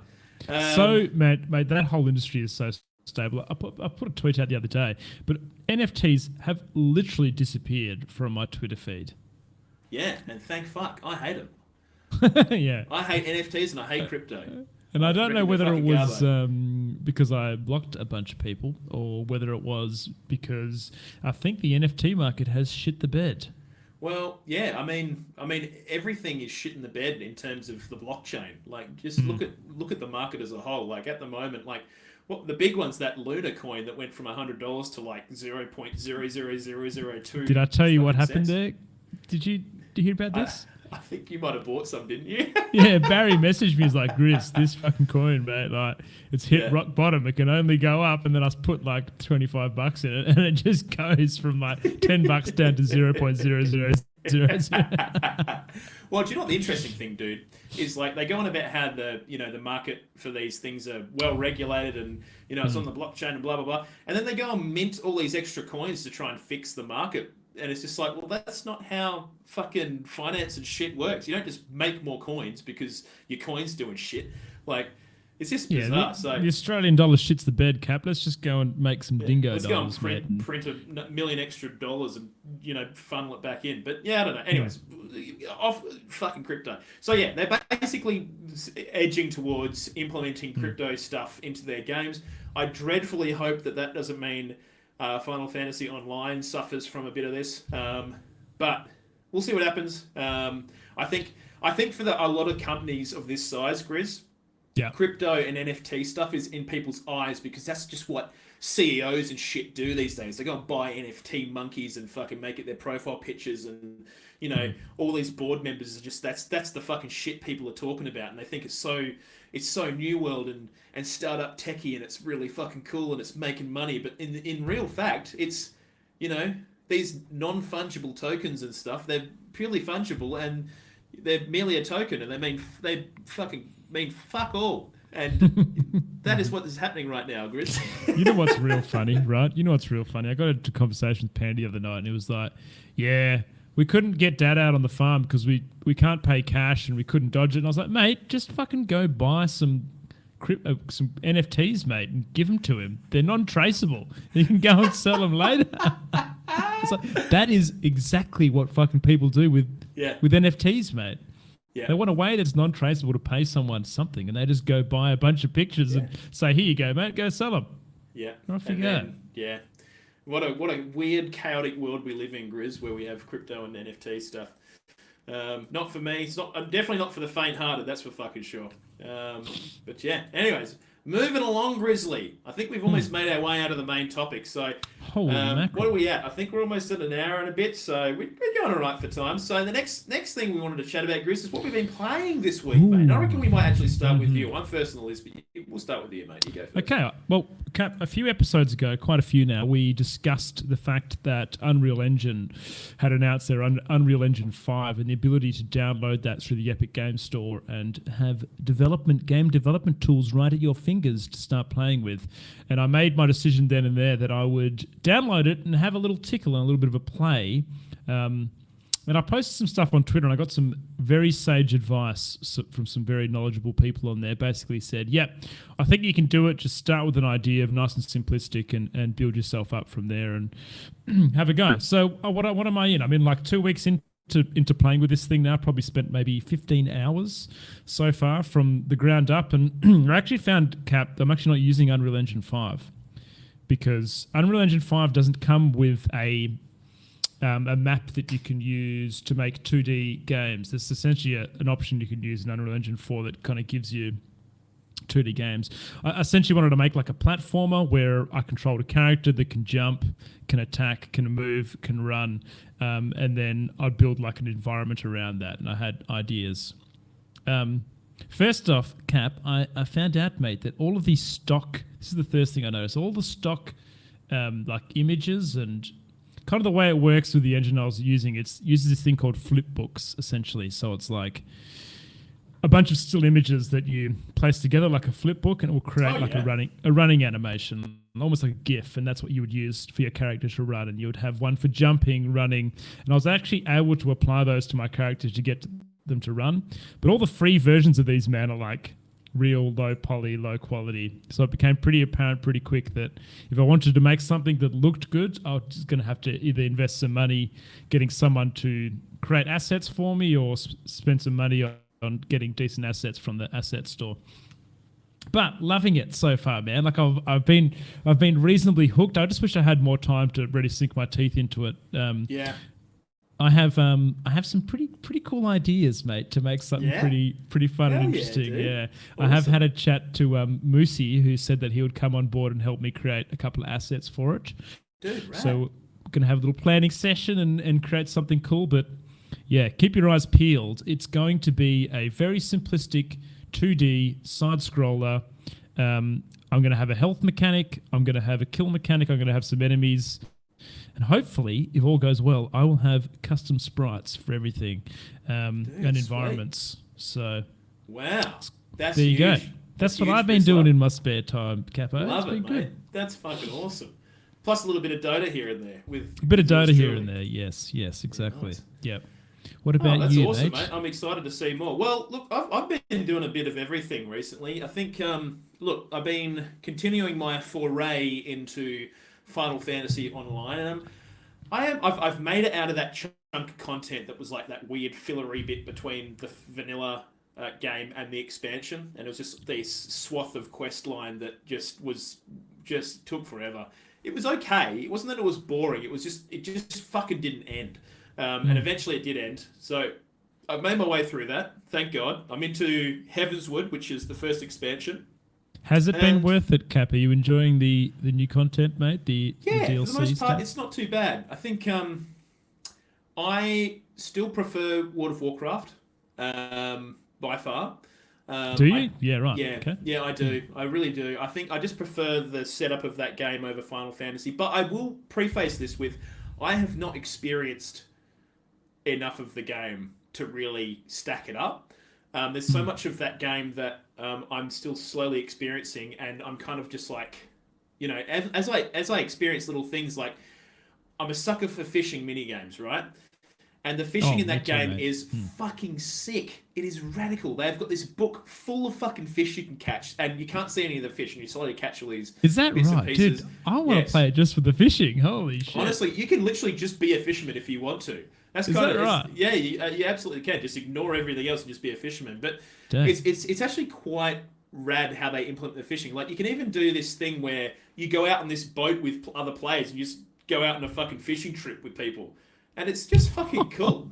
And you kind of get your job as a fisherman kind of gets treated similarly to how, you know, a DPS or a tank or, you know, another character. You have all these different things you can do as a fisherman in terms of abilities, dude. Like it's nuts. It's so much better fleshed out as a profession. Professions in these games, sorry, are so better fleshed out than World of Warcraft. It's insane.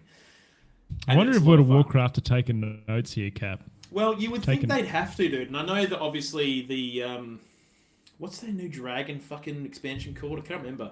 Dragon Balls. I can't remember what it's called, but you know, they seem to be trying to make professions a little bit more interesting and useful. So I'm sure that they see other MMOs that are doing these things well and going, fuck, we need a slice of that pie and make sure to keep people on board, because that's how you upsell the game, right? Is having other systems that people want to be involved with. I've been talking about this for a while, Cap, but I would love to do a short little segment on our tier list of in-game fishing mini games in games at some point. Dude, I've always just wanted to like do something similar to what you're doing in UE5 and just make my fucking fishing mini game. My fishing mini game. Dude, that you I should love. do it, man. You could 100% do that somehow. I should do it. I should fucking do it someday. But yeah, so I've been playing Final Fantasy Online. That's been pretty good. I'm like level 63 or some shit. And I think What's the is cap? 90. Okay, all right. I'm going to out-level the content before I hit, you know, because you have to do all the storyline content from start to finish. You can't skip any of it. So you kind of experience the entire story. And this story is a little bit better encapsulated than World of Warcraft's, where there's just shit going on everywhere and you're kind of trying to figure out roughly where you fit into the bigger picture. But yeah, it's been good so far. But yeah, so anyways, that's been my Final Fantasy Online stuff. Now, I did also try a game called Trek to Yomi, which has been pretty good. I've played a little bit of it on the Xbox Game Pass because it's free on the Xbox Game Pass. And is it PC? PC, obviously. Yeah, PC. I think consoles as well. Don't quote me on that, but I'm pretty sure it is. It must be on Xbox at the very least because it's on the Game Pass. So I would assume it's on there. But so what is Trek to Yomi? So it's a Japanese inspired game set in Japan. You play as a samurai warrior, and it's got a visual art style that's kind of like one of those old black and white film grainy Japanese samurai movies. And so you kind of, it's kind of, you have these portions where you're running around, moving in between areas, and you have these really cool vistas, and you kind of, the camera's always kind of set up in one area of the of the map, and you run through it, and then you hit these little areas where you're battling these guys, and you're doing like samurai shit, and your side scrolls samurai stuff. It's really fucking cool. This looks I'm really enjoying it. sick. Is there a lot of like dueling, like 1v1 kind of like like parries? Yeah. It almost looks like I'm just looking at some of the scenes here. It almost looks a little bit like Street Fighter-y kind of. Yeah, like a little bit. that Yeah, 2D, yeah. 2D Probably a little bit more. encapsulation. I would say the fighting style is a little bit more thoughtful. In terms of like you being more thoughtful about what you're doing in combat, but there's a lot of emphasis on the parry stuff. Yeah, it's good. It's not bad at all. Is it like a fairly linear single player campaign kind of thing that you work through? Yes, it's completely linear. So if that doesn't really interest you, you're not going to enjoy this. It's not open world, but there's like little areas you can kind of go off on the beaten track here and there. Like, I actually quite liked how they did this. Like, sometimes you don't realize that you can go off the beaten track. And then, like, you'll walk through an area and then something happens in that area that draws your attention towards something. And then you go, oh. And then you go, maybe I can go down there. Like, just completely random. Like, I just saw this dog run across the screen and went down this little areaway. And I was just like, maybe I'll try and go down there. And it was a secret area. And I was just like, that's fucking cool. Yeah, I just liked that as a game design aspect, to be honest. But it's a really cool little game. I think the only thing I really don't like about it is just how fucking repetitive it is. It's just like... Is it? Okay. Walk through this area, fight these guys. Walk through area, fight these guys. Rinse, repeat, boss, next area. Yeah. Bang, bang, bang. Is it difficult? Is it difficult, Kat? Not horrifically difficult. There was a couple of times where I just had to restart a boss because I wasn't quite used to its patterns and stuff, but... It's not horrifically difficult. I think I'm playing it on hard, and I pretty much just parry everything, and I've just bulldozed my way through it for the most part. So it's been pretty good, but thoroughly enjoying it. And the other thing I've been playing, Grizz, is I downloaded the demo for Metroid Dread. Really, dude? Yeah. There's a demo on Nintendo Switch. Yeah. And I was kind of in the mood for a bit of Switch gaming, and I was like, I don't really know what I want to play, though. So I just downloaded a bunch of fucking demos, and I downloaded the Monster Hunter demo for Monster Hunter Rise, the Kirby game demo, and Dread. And so can you get demos for most games, can you, to give them a whirl? Not most games, but a lot of the games will have, like, free demo written on the artwork for the game. So, yeah. But I tell you what, dude, I've been very thoroughly impressed with Metroid Dread. Whilst I was playing it, I realized I have less time than I actually wanted to play Metroid Dread, and I was like, I'm really enjoying this game. I'm going to come back to it when I have more time. Okay. So you'll tell you what. Will you buy it, pick it up, and play it? Yeah, absolutely. And I think I haven't played it. I haven't played it, dude. I actually one of my favorite all-time games, mate, was on the SNES was Super Metroid. So. Oh, dude, I reckon you should give this a crack. I think it does a really good. It's a really good take on that kind of. It's not the 3D Metroid, it's still the 2D Metroid. I didn't enjoy any of the 3D Metroid games. I tried a couple of them and they just didn't feel quite right to me. Well, this is a true Metroid title, like back to not back to basics, but it has the nice kind of 2.5D stuff going on. And the only thing I don't like so far is they have these points during the game where you're being chased by these unkillable monsters, and you got to kind of run around and try and figure out what the fuck you're supposed to do in these little tight confines. And I've had a couple of times where I've been like, what the fuck am I doing here? Like, how do I get out of this loop where I'm just being chased by this robot? So I haven't loved that, but it honestly really fucking good game. And I've heard it's very hard, eh? And we talked about this in a very early episode, mate, but Metroid Dread was one of those games that actually brought out accessibility options after the game release. So they released like a one-hit mode where if you get hit once you're dead, but they also released a really beginner-friendly take pretty much zero damage mode as well.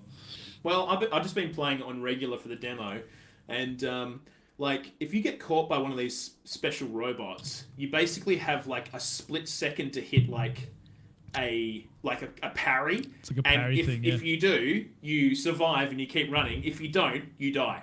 And it's, you're dead. Yeah. Yeah, right. So interesting. Yeah, honestly, Grizz, I think you need to give it a crack because I really, really fucking enjoyed it. But I definitely need to find better moment in time where I can just sit down and play it. And maybe it's going to be when I have the baby. So that might be a bit of gaming here and there. So, yeah. But anyways, that's what we fucking played this week, ladies and gentlemen. Now, Grizz, that's weekly OGR poll. Yes. So it is... There we go. There's the little bit. There you go, Pav. Clip that one and make that the bit. Now, this was 2 weeks... this was 2 weeks ago, this poll. Because we suck and we missed a week. Apologies. Sorry. Extra long episode to make up for it, though. Extra long episode, that's right. I'll read the poll out to you if you wanted to manage the results, Cap. Yeah. With the new PS Plus tier system hitting soon, 22nd of June in the Aussie market, which tier are you most likely interested in? Essential, Extra, Deluxe, or I'm not bloody interested? And I actually thought the results were fucking hilarious, dude. The winner is I'm not bloody interested. Yeah. At 40% of the vote, 40% of people couldn't give a shit about the PlayStation PS Plus tier. And that's fine, because it's probably those 40% of people probably maybe don't have a PlayStation. Maybe they wish they had a PS5, Cap. Yeah, maybe they don't have a PS5. Maybe they're fucking waiting for one, mate. You know? Maybe they can't get one, which is a issue happening worldwide. Right. But so the rest of the tiers, so we have the essential tier, the extra tier, and the deluxe tier, all came equal second at 20% each of the vote. That's fucking madness in a poll. So, yeah, basically, the water is very muddied. We don't know what people really want. They want everything by the sounds of things. I wonder if that's a sign that PlayStation is shit at marketing their tiers and Do you know what, dude? I honestly just think they made this way too fucking complex. Yeah. In all honesty, it's just way too complex. I don't even know what the tiers do. I could not tell you. I know that I'm not going to be paying heaps of money though, so I'm just going to go essential, which is what I voted for. But I couldn't tell you what's in each of those tiers, Cap. I have absolutely no idea. So, I mean, for Australians, essential is basically what PS Plus is now. You have the access to internet gaming, and you get a couple of games per month that you can download onto your thing. Tier 2 is going to be a big game library that you can get involved with that has things like Spider-Man and all those other bits and pieces. The final tier for Australians is access to some classic games. Now, that tier for other countries that have the streaming capabilities, that will be PS3 games included for streaming. So that's the breakdown. It's not horrifically complex, but it's just too much, man. It's fucking too much, bro. Okay? So... yeah, but I mean, it's just them trying to get all economical. But yeah, so look, as for a couple of the comments, one thing, I mean, I'm just going to use my own comment. I'm very interested to see how upgrades work for this Grizz. Can I buy Essential and then tack on Extra for a month because I want to play that game in Extra? Or how does that work? I'm going to say no. No, I have no idea. Can you do that in Xbox? I would have thought so. I'm sure you'll be able to do it, but like, I bet you it's going to be fucking... and that's probably why they've done the pricing breakdown of buy a year and you basically almost pay only half of the price of it just to try and onboard people for a long amount of time. But yeah, it'll be interesting. What other comments we got there? I can see one from Sly Frost Paw here who says, Sly. Deluxe looks like a cracker. Couple of bucks a month more than the Game Pass Ultimate. But I think that nostalgia factor of the PS1 and PS2 games would be enough to pull folks in, even just for 1 or 2 months. And I can hear where he's coming from there. If there was a particular PS1 or 2 game that I wanted to go play. Absolutely. For example, maybe some of the early Resident Evil titles, maybe, Camp, or something like that. Ape Escape. Fucking Ape Escape, dude. How sick would that be? Then I think Deluxe might be something that I may be interested in too for a couple of months here or there, Capo. Yeah, absolutely. And Chris said definitely getting Extra, which is the middle tier. Chris had to sell his PS4 to help fund IVF treatment. Picked up a PS5 last year and played God of War and Horizon, but haven't been able to justify buying Death Stranding or Spider-Man. Now with Extra, I'll be able to play those. Which, yeah, I agree. I actually thought the same thing about Death Stranding. I didn't want to buy it, but I'm quite happy to play it on a streaming service or something. Yeah, I was the same as you. I don't know if you remember this, Cap, when we did that ESL session. Was that what it's called? Whatever. When we sat down and went through those games, I remember Death Stranding was the one that I was most excited about. And I waited for it to release, and then I read the reviews, and I went, actually, I don't want to waste my money on that. But if it comes in a service like this, 100% I'll go play it. Shit, so Reese in chat is saying they announced some of the games available about 30 minutes ago. He's going to grab the link for us. Let's bang it in the quickfire. We'll jump back into that at the end of the quickfire. But yeah, without further ado, pew pew! That's going to be the next fucking sound effect we have for quickfire. Quickfire round! So, first cab off the rank, Grizzly, they had a Nintendo. Is that the Wii music? Yeah. Something like that. Yeah. I actually think it's at the back of the Offspring album, the intermission. Dude, love it. Oh my fucking god, Grizz. Okay, what? This is what's going to be in the new PlayStation Plus game lineup. Assassin's Creed, Creed, Valhalla, Demon Souls, Ghost of Tsushima, Director's Cut, which includes all the new DLC shit, I would assume. NBA 2K 2022, which I couldn't give less of a shit about. And it looks like they've got Red Dead Redemption in there. Holy fuck, man. Oh, there you go, Cat. Ape Escape huge. Is the first one on the next line down. Called it, baby. Days Gone's going to be in there, which was already in there. Bloodborne.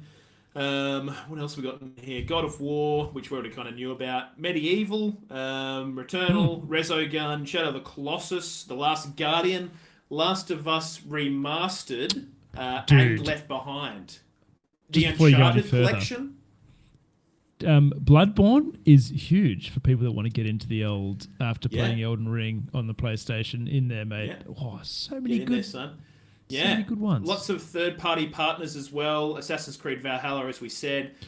Dude, all the Uncharted series, you get the Uncharted Nathan Drake collection, and then 4, and then the most recent one, Lost Legacy as well. This is insane. Dude, they've got one of the greatest games of all time, indie title by Annapurna Interactive, Outer Wilds. One of the you told me to play this, Cap. Best games of all time. I fucking love that game. It's like this weird little space game where you're an alien in this universe that keeps going through a heat death over and over again. It's like a Groundhog Day thing. And you're trying to figure out what the fuck's going on with your universe. Very cool game. Absolutely one of the best games I've played in a very long time. But yeah, so Cap, really these games are available on the premium and deluxe plans. Is that correct? Is what I'm reading here? Oh no. Yeah. So what are those called? So I think the PS4 and 5 games catalog is for extra and premium deluxe plans. So basically, consider it like, you know, with your tiers. Your first tier is just the standard buy-in. You get multiplayer and you get a few games per month. Second is you get the PS4, PS5 catalog. And then I think the final one is you get all your classic games tacked on the end. Well, I can tell you right now, mate, I'm going to be going the extra because there is so many games in that extra list that look good. Oh, dude, they got the Jak and Daxter games coming in on the classic games. That looks really fucking good. Wild Arms 11? 3, dude, fucking radical. Dead Cells is on there. Dude, Wild Arms 3. Have you played that game before? Celeste is on there? Fuck, man. When is this coming out? Do we have a date on this? I think it's July, maybe. I don't know. I think for Australia, it's a little bit weird. Sorry, guys. Wow. This is brand new news information that we weren't prepared for. But Grizz, Wild Arms is like a Wild West JRPG. It's fucking crazy. And I've never played it before, and I've wanted to play it forever. So now that I might fucking get a month of deluxe, dude. All right, Cap, question. Does this games library exceed your expectation that you can see here? Not really. I kind of expected most of these games to be on there. There's a few in there that I'm like, oh yeah, of course Demon Souls would be on there. That makes a lot of fucking sense. Why wouldn't it be? But I think for the most part, yeah. I mean, they've just got PlayStation games on there. I didn't see any Returnal. I didn't see Returnal on there. Was Returnal on there? Returnal's in there. Yeah, it's underneath Resogun. But yeah, okay, there you go. Fucking, June, July-ish, it's coming out. You fucking get in there, ladies and gentlemen. Maybe all of a sudden you've gone from I don't bloody care to the middle tier. See, this is Too the thing. late. I don't even know what the tiers are fucking called. I just keep getting Too late confused. to change your vote now, you bloody... Yeah, bloody you're not allowed to bloodies. buy it now if you voted for that. Mm-hmm. You're never allowed to buy any of these tiers now if you voted for I don't care. No. Sorry, bad luck. Just how I will this say works. before we move away from the Twitter poll, please go and follow the Twitter. As you can see, we run a poll every week here at OGR, and we do read out sure the do, comments baby. if they're relevant. Yeah. So go and check it out, you Yeah. legends. If we like your comment, we'll read it out. If we don't like it, your name's probably Caging Run. Anyways, moving along. The most exciting announcements from the Nintendo Indie Games Showcase, Indie World Showcase, I believe they call it. Bunch of stuff in there, Grizz. Probably the standout one for me, and I'm just going to kind of brisk over these. There's a bunch of stuff in there. Heaps of indie games coming to the Switch. A lot look really, really fucking cool. Probably the standout one for me was this game coming out called Another Crab's Treasure, which is a game where you play as a crab, and it's Dark Souls for crabs. Oh my god. It's the Dark Souls of crab games. So, yeah. I'm probably definitely going to give that a crack, I think. I think that looks fucking sick. So, yeah, go and check out the trailer for that. So they've called it a shell-like. Which is awesome. So, yeah, it's pretty funny. I think it's got the kind of classic Souls-like combat, but you're literally just a crab fighting other crabs, and it's kind of, I don't know. It looks like almost like a Disney fucking Maybe we'll see Grizzly Gaming 86's indie game in here next year. Yeah, dude, I'm sell waiting for my that. IP to Nintendo. Absolutely. Maybe you'll see Captain Purse Fishing Simulator also. Ooh, maybe you will. Fishing simulator. And it's a game where you make fishing simulator games and sell them to the general public. Oh my god. May the Sounds best complicated. fishing simulator win. Imagine a game that was game design, though. Imagine that. Yeah, it's called Unreal Engine 4. 5, Yeah. yep. But yeah, so a bunch of games that were announced. Grizz, there's one called Elec Head, which you play as a robot and do some cool shit with, currents and, switches and things. And yeah, I'm just going to kind of brush over this. But yeah, there's all kinds of stuff in there. This thing called Gumbrella, where you're like this dude who has an umbrella and a shotgun, and you're in this weird, like, Wild West steampunk 2D pixel thing, and you're shooting dudes. Yeah. Anyways, all kinds of shit announced. If you're interested in that, go and check out the trailer. I think it's about 30 odd minutes. There's shitloads of stuff announced in there, so go and check that out. There is a Stardew Valley Animal Crossing game, which is Ooblets is finally making its way to Switch. I don't know, Ooblets. You've heard of Ooblets, Cap? It's like a farming simulator. Anyway, that is also on that list there for you Stardew nerds. Yeah, who'd have thought? I thought we would have farmed everything, but there's more to farm. There you go. All right, well, moving along from that one, Grizzly. Now, this one's another Nintendo story, not quite as happy and fun as the last one. Nintendo contractors report harsh working environment.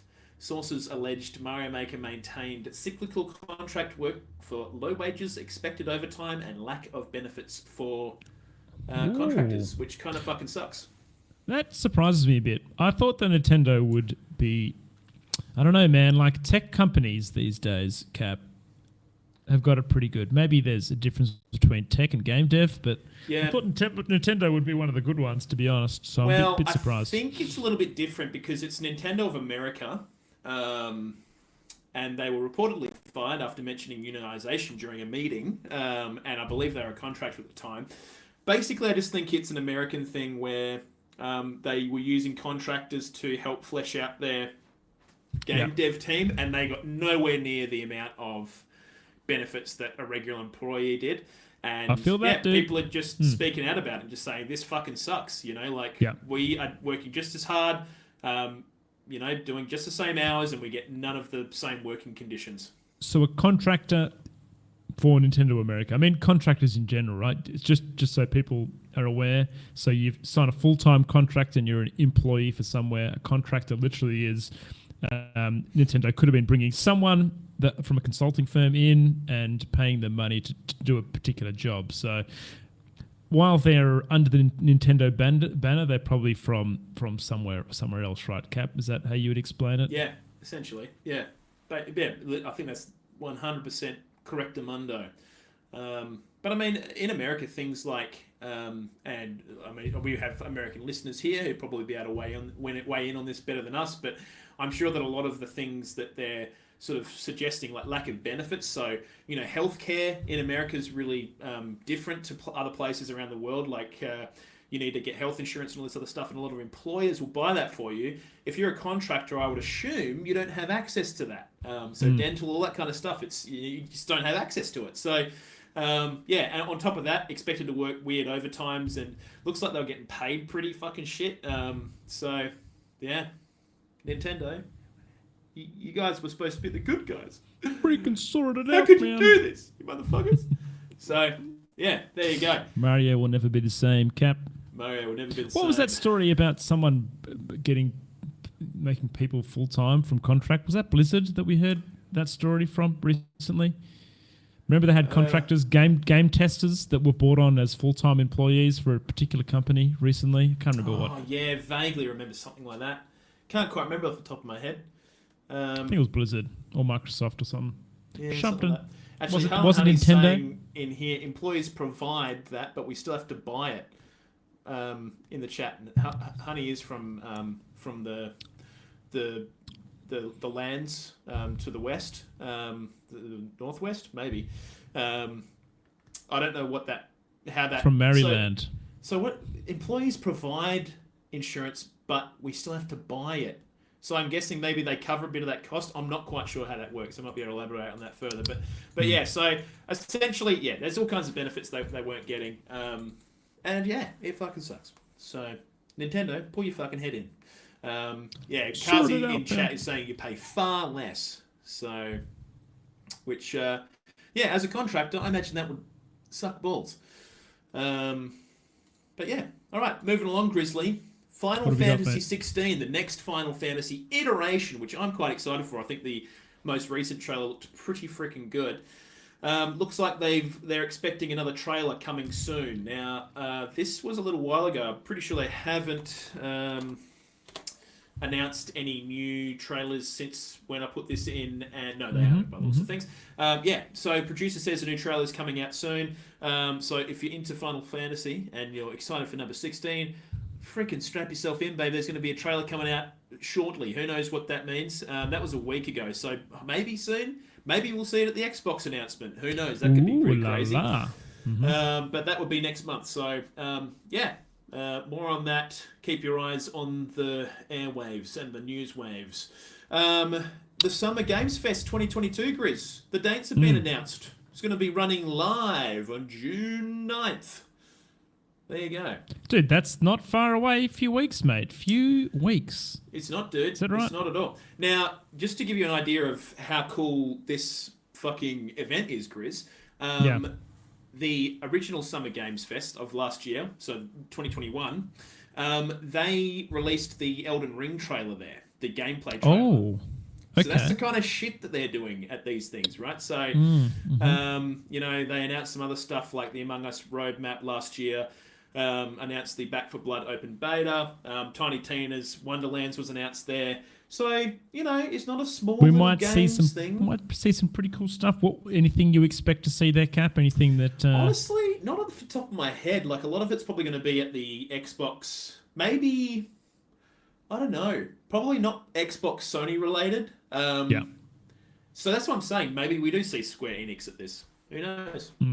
Maybe we do. This is the Summer Game Fest 2022. Correct. Yes. Yeah. Coming to us live on June the 9th. So make sure... I don't know what that is in Australian time, but it's probably fucking 3 a.m. or something fucking stupid, knowing our luck. So, yep. Sorry, Australians. Suck it. But yeah, moving along, Grizz. EVE Online and Microsoft Excel have announced a collaboration. You can... Have you ever heard of EVE Online? Yeah, dude, wasn't Yeah. this like a real old school, one of the first immersive MMOs where people were literally sinking Yeah. their life into this game, and Yes. you have like So standardized there jobs and stuff, and Yes, absolutely. So it was full, like, went down into the, like, you had to join, like, companies, and you'd buy spaceships and you'd fly them all together and have these big battles. Like, there's been events in this game where millions of dollars has been lost because ships have been destroyed in these big battles and stuff like that. It's just, honestly, it's crazy. Wait, actual dollars? Yes, literal money. What? Yes, that's what I'm saying, dude. Like, it's nuts. EVE Online is crazy, and like even like some of the crazy shit that's happened in this game, like people being double agents in different companies and like kind of working towards drawing people into battles that they shouldn't fight, and just it's honestly nuts. This game is insane. Now, one thing that this game's been known for is being called it's like a spreadsheet simulator, because the whole game, there's so much data in it. Like, it's just you basically spreadsheet all this shit out, and people do all kinds of stuff with spreadsheets. But now EVE Online and Microsoft are working together to actually export data from the game to Excel, so you can easily do Excel spreadsheet stuff. You're kidding me. Yep, So people can like. I'm just trying to think of the things you would need a spreadsheet for in a video game. Like, I'm trying to think of the types of things you would. Well, look, it's stuff like, so I have 500 carriers with this much weight, and I am going to transport this across to here, and it takes me this long to do that, and it's just all this data about like ships and space and transport and battles and everything else, and like attack powers and all this other stuff. Dude, this game sounds fucking amazing.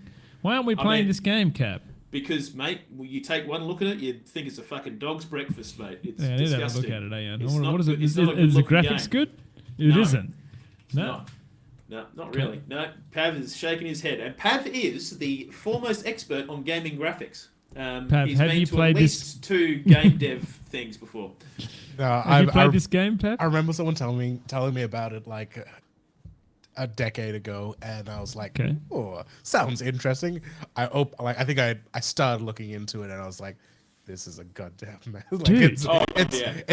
it goes so deep, dude. It goes so deep. I can't Yeah, even this. I understand. mean, this looks like a masterpiece of game dev, though. Like the amount of detail. I'm just looking at some of the fucking stats. And Oh, things. don't get me wrong. Like, this is like in terms nuts. of stats, it's out of control, and that's why you need a spreadsheet to track things, Grizz. And now you can actually export your fucking EVE Online data into an Excel spreadsheet and do it without having to manually type all this shit in yourself.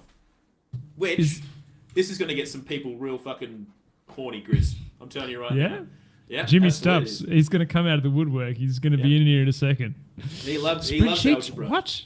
He loves his algebra, mate. So Numbers? yeah, anyways, there you go. That's coming to you soon. They even had a typo in their tweet, which is quite funny, which made it a little bit bizarre as to what exactly they were delivering. But yes, that's what they're going to be doing.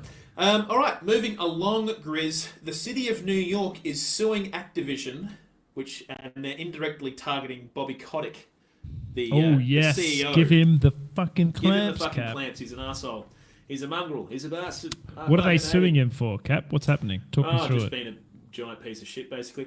The suit was filed in Delaware. Fucking, what are we...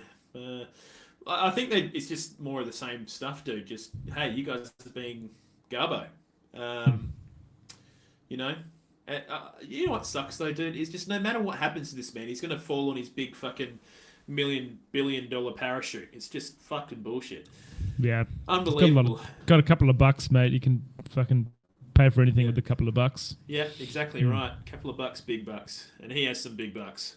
I think and I think we've spoken about this before on the podcast, Grizz, but basically he has written in his contract, like, at a very minimum, even if he's dishonorably discharged from the company, he still gets paid out like $200 million or something ridiculous. Yeah, so... And that's if he's like, hey, you've been an asshole and we need to get rid of you. Here's $200 million. Imagine that. I wonder what happens if he leaves on good terms. How many It's like there? $300 and something million. He gets like an extra $100 million basically. So it's like, if you misbehave, we'll only give you $200 million. Imagine that. I'd be like, well, fuck you, motherfuckers. See you Wouldn't give a later. shit, would you? But yeah, anyway, so it looks like the big picture, basically avalanche of lawsuits, more and more incoming. Very interesting that Microsoft would touch this at all, frankly, because, I mean, obviously they acquired this company in the Activision Blizzard King buyout, but man, what a schmozzle that company is right now. Hopefully Microsoft can potentially bring them into the light. That'd be great. Yeah, so we'll see. Moving along, Grizz, the Prince of Persia remake has released an update. The development of Prince of Persia, they have said, the Prince of Persia remake developers will now be led by Ubisoft Montreal, the very birthplace of the epic Sands of Time trilogy. So I think they were being worked on elsewhere, and now basically the Montreal studio is working on it instead. So I don't really know Prince what of that means. Persia, a game that stands still in the time of game development. It is a absolute classic. Did you play the original, Cap? The original Prince of Persia game? I did, and it was good. I The loved 2D it. side scroller? Yeah, it was Yeah. fucking excellent, mate. Excellent. Yep. So, yeah, apparently, well, I mean, hey, probably a decent decision. It's going back to in the hands of the place where it was born. Maybe there's people at that studio who will give it a bit more loving rather than just another cash cow remake. But, yeah, I guess we'll fucking see what happens. And now, Grizz, the final thing on our list of things to do tonight, and we have been going for quite some time now. I'm not too sure exactly how long, but I think it's pushing 2 hours now. Hell yeah, baby. Now, I added this one at the very end, very close to 2 hours. I added this one at the very end. Now, Grizz, did you play the Star Wars Jedi Fallen Order game? That was I did. The Soulsy kind of Absolutely Souls-ish. loved it, mate. It was Great a cracker of a game. Yeah, really Brilliant good game. Now, rumour has surfaced the next title for the next game has been kind of rumoured by an insider who apparently is fairly well trusted. It's going to be called Star Wars Jedi Survivor. I am Apparently- stoked they're making another one, mate, because they did a very Yeah. good job. It came out of nowhere, and it kind of captured the whole I think Souls you're right, community. dude. There was just nothing really for it, and then all of a sudden it came out and it did really freaking well, and it was an EA game that actually wasn't shit for once. That's so, right. Yeah. I mean, that's probably worth its weight in gold, quite frankly. But that people are suggesting that the game probably takes place around about the time of the Jedi hunt that follows after the third movie in the series second movie in the series when they execute Order 66. You know that? Remember that one? I don't know anything about Star Wars, Gab, eh? Fuck, don't you? What the No. fuck? Call yourself a nerd, you weirdo. No, Well, no, anyways, it's a big time in the series when the Jedis are all being hunted basically because the Empire Right. takes control of the universe and they execute Order 66. So there you fucking go, mate. You have to go and watch all the movies now. I can't. What the hell, dude? How do you not know that? That is such a fucking. I couldn't give two fucking shits about Star Wars lore. I'm sorry, but Dude, what? No, Holy no. shit. Dude, that's fucking nuts, dude. Wow. Holy shit. Wow, okay. I don't even know what to compare that to. It's like, it's not quite the same as a lot of other Star Wars meme-worthy kind of shit, but it's pretty fucking high up there. But okay, well, anyway, so it's going to probably maybe take place around that time period, and we know that Jim could be is a cool. massive Star Wars fan. I've seen him play it on his stream before. True, actually. Got to be Yeah. excited about this new release, mate. Yeah, he's going to be frothing, mate. But, yeah, anyways, Chris, that basically winded up the quickfire. That is We wound wound up the quickfire. Yep. Yep, It we is wound it wound up. up. That is everything we've got to say today, ladies and gentlemen. Enjoy the extra large episode. We apologise for missing a episode last week, but that's what we did to make it up for you. We made an extra long episode so you can listen to us for even longer. So congratulations, you got a big long episode.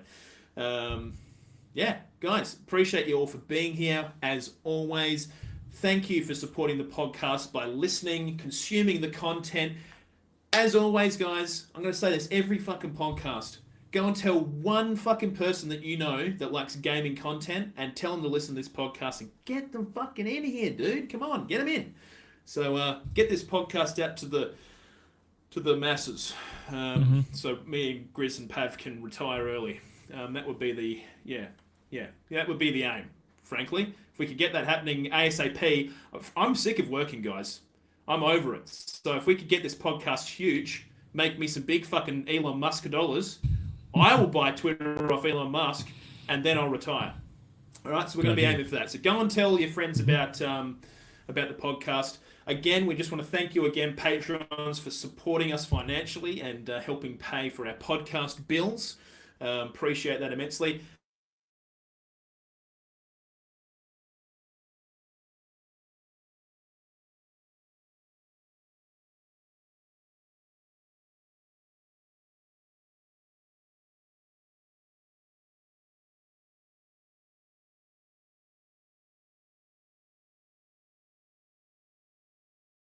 I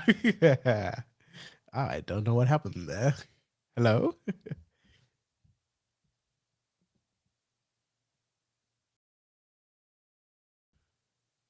Am I still on? What the hell happened? Well, it's mine. So I'm gonna have to edit this in post. Thank you all. What just happened?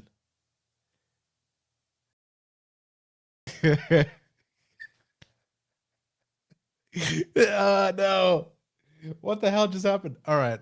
Okay, guys. Did I click something?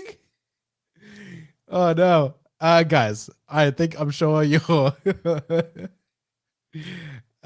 gonna definitely edit this in post. What on earth just happened? I'm surely they're gonna re-enter here.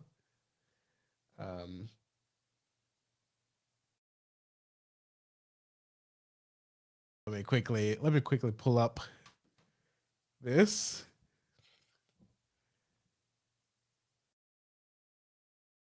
That's all good.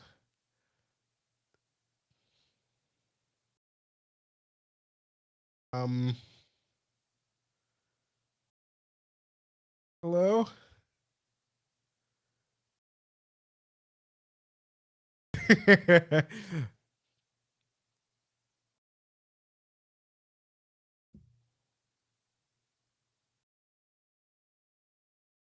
Hello. I don't know what's going on, but I don't have internet. You don't have internet? Yeah. So, dude, just sign us off. Tell people about our fucking, I don't know, our Twitter and shit. Okay, well, Grizz dropped out at the same exact time. Must be an Aussie broadband thing, dude.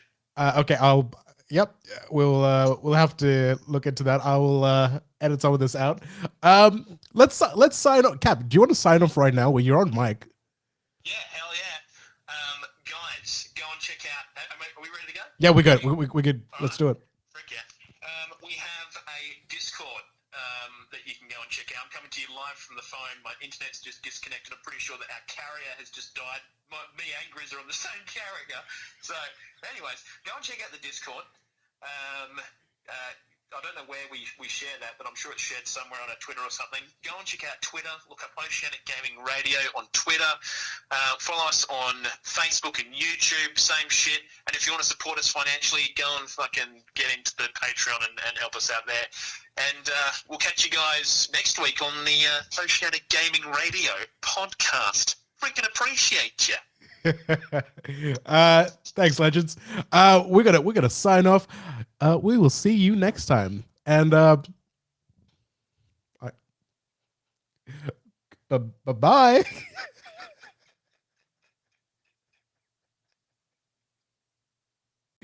Okay. All right. So I've stopped the recording. That's gonna have to be edited in the post. But guys, welcome on in. Welcome to the Ogre podcast featuring Pav and only Pav. It's a pleasure to see you all, and thank you for being here.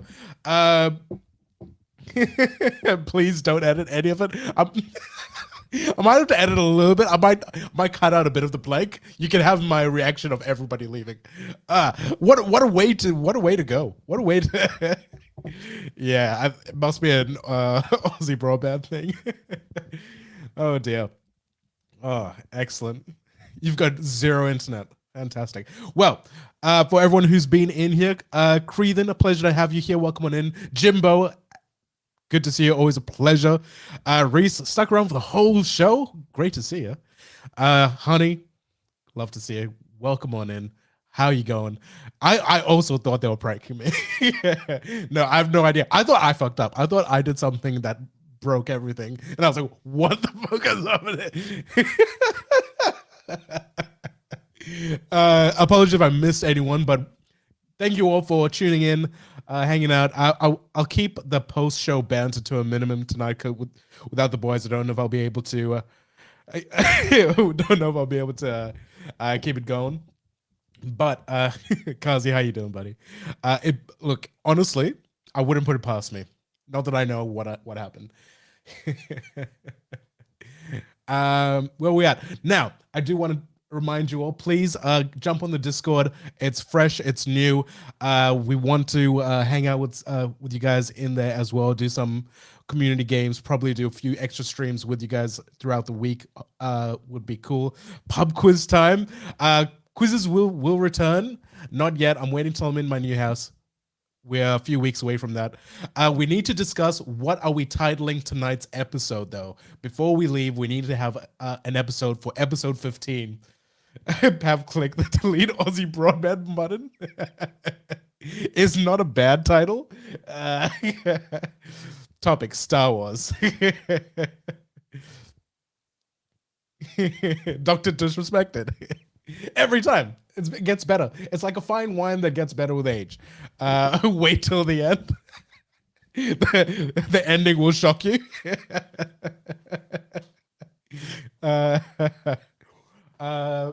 Honey had a good one. I say good one, but I didn't really understand. I'm petting my VR unicorn on the subway. Were those just references from tonight's episode? It'll come back. Guys, if you do get internet, the ending will. That's funny. That's funny. The oceanic deletion.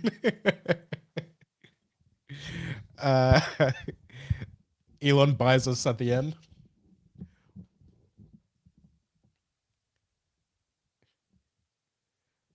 Where we go. So many bad takes. The internet kicks us off. That's good. Grizz said, are there going to be people just fucking petting their VR? Yes. Okay, I like it. Oh, no. Oh, no. Don't direct it at me, Grizz. Oh, no. Where are we at? I need to see where shit is. Cool. I know. Okay. Grizzcap, you want to make the decision? What is the title? Give me one. What is the go? Is the ending will shock you? The ending will ... That's a pretty good one. I like Ogre XL as well. Maybe I'll put that in the I'll put that in the description. I do like Ogre XL. The ending of this podcast will shock you. It shocked me. All right, we're gonna go with it. We're gonna go with it.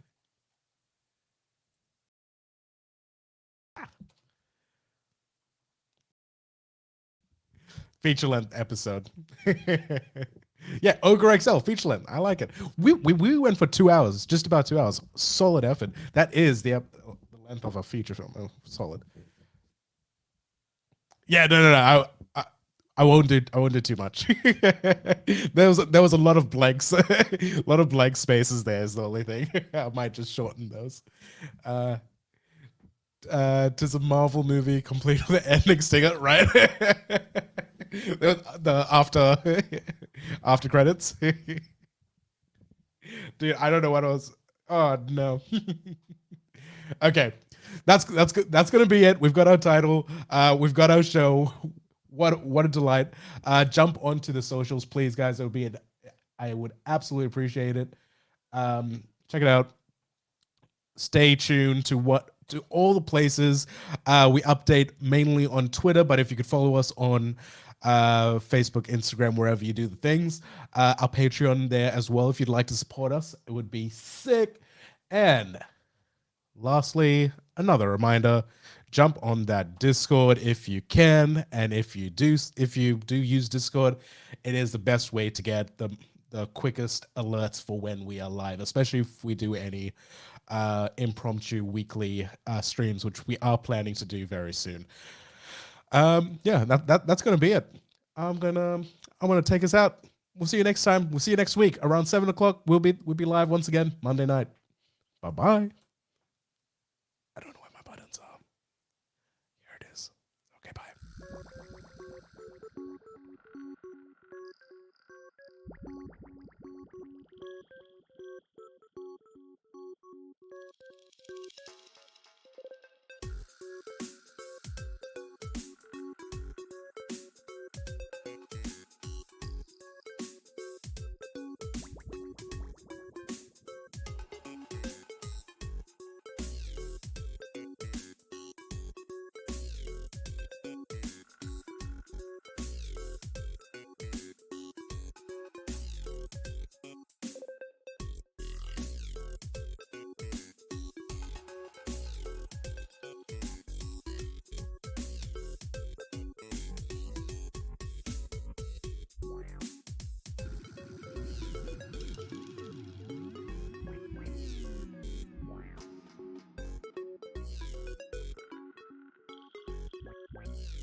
Wow.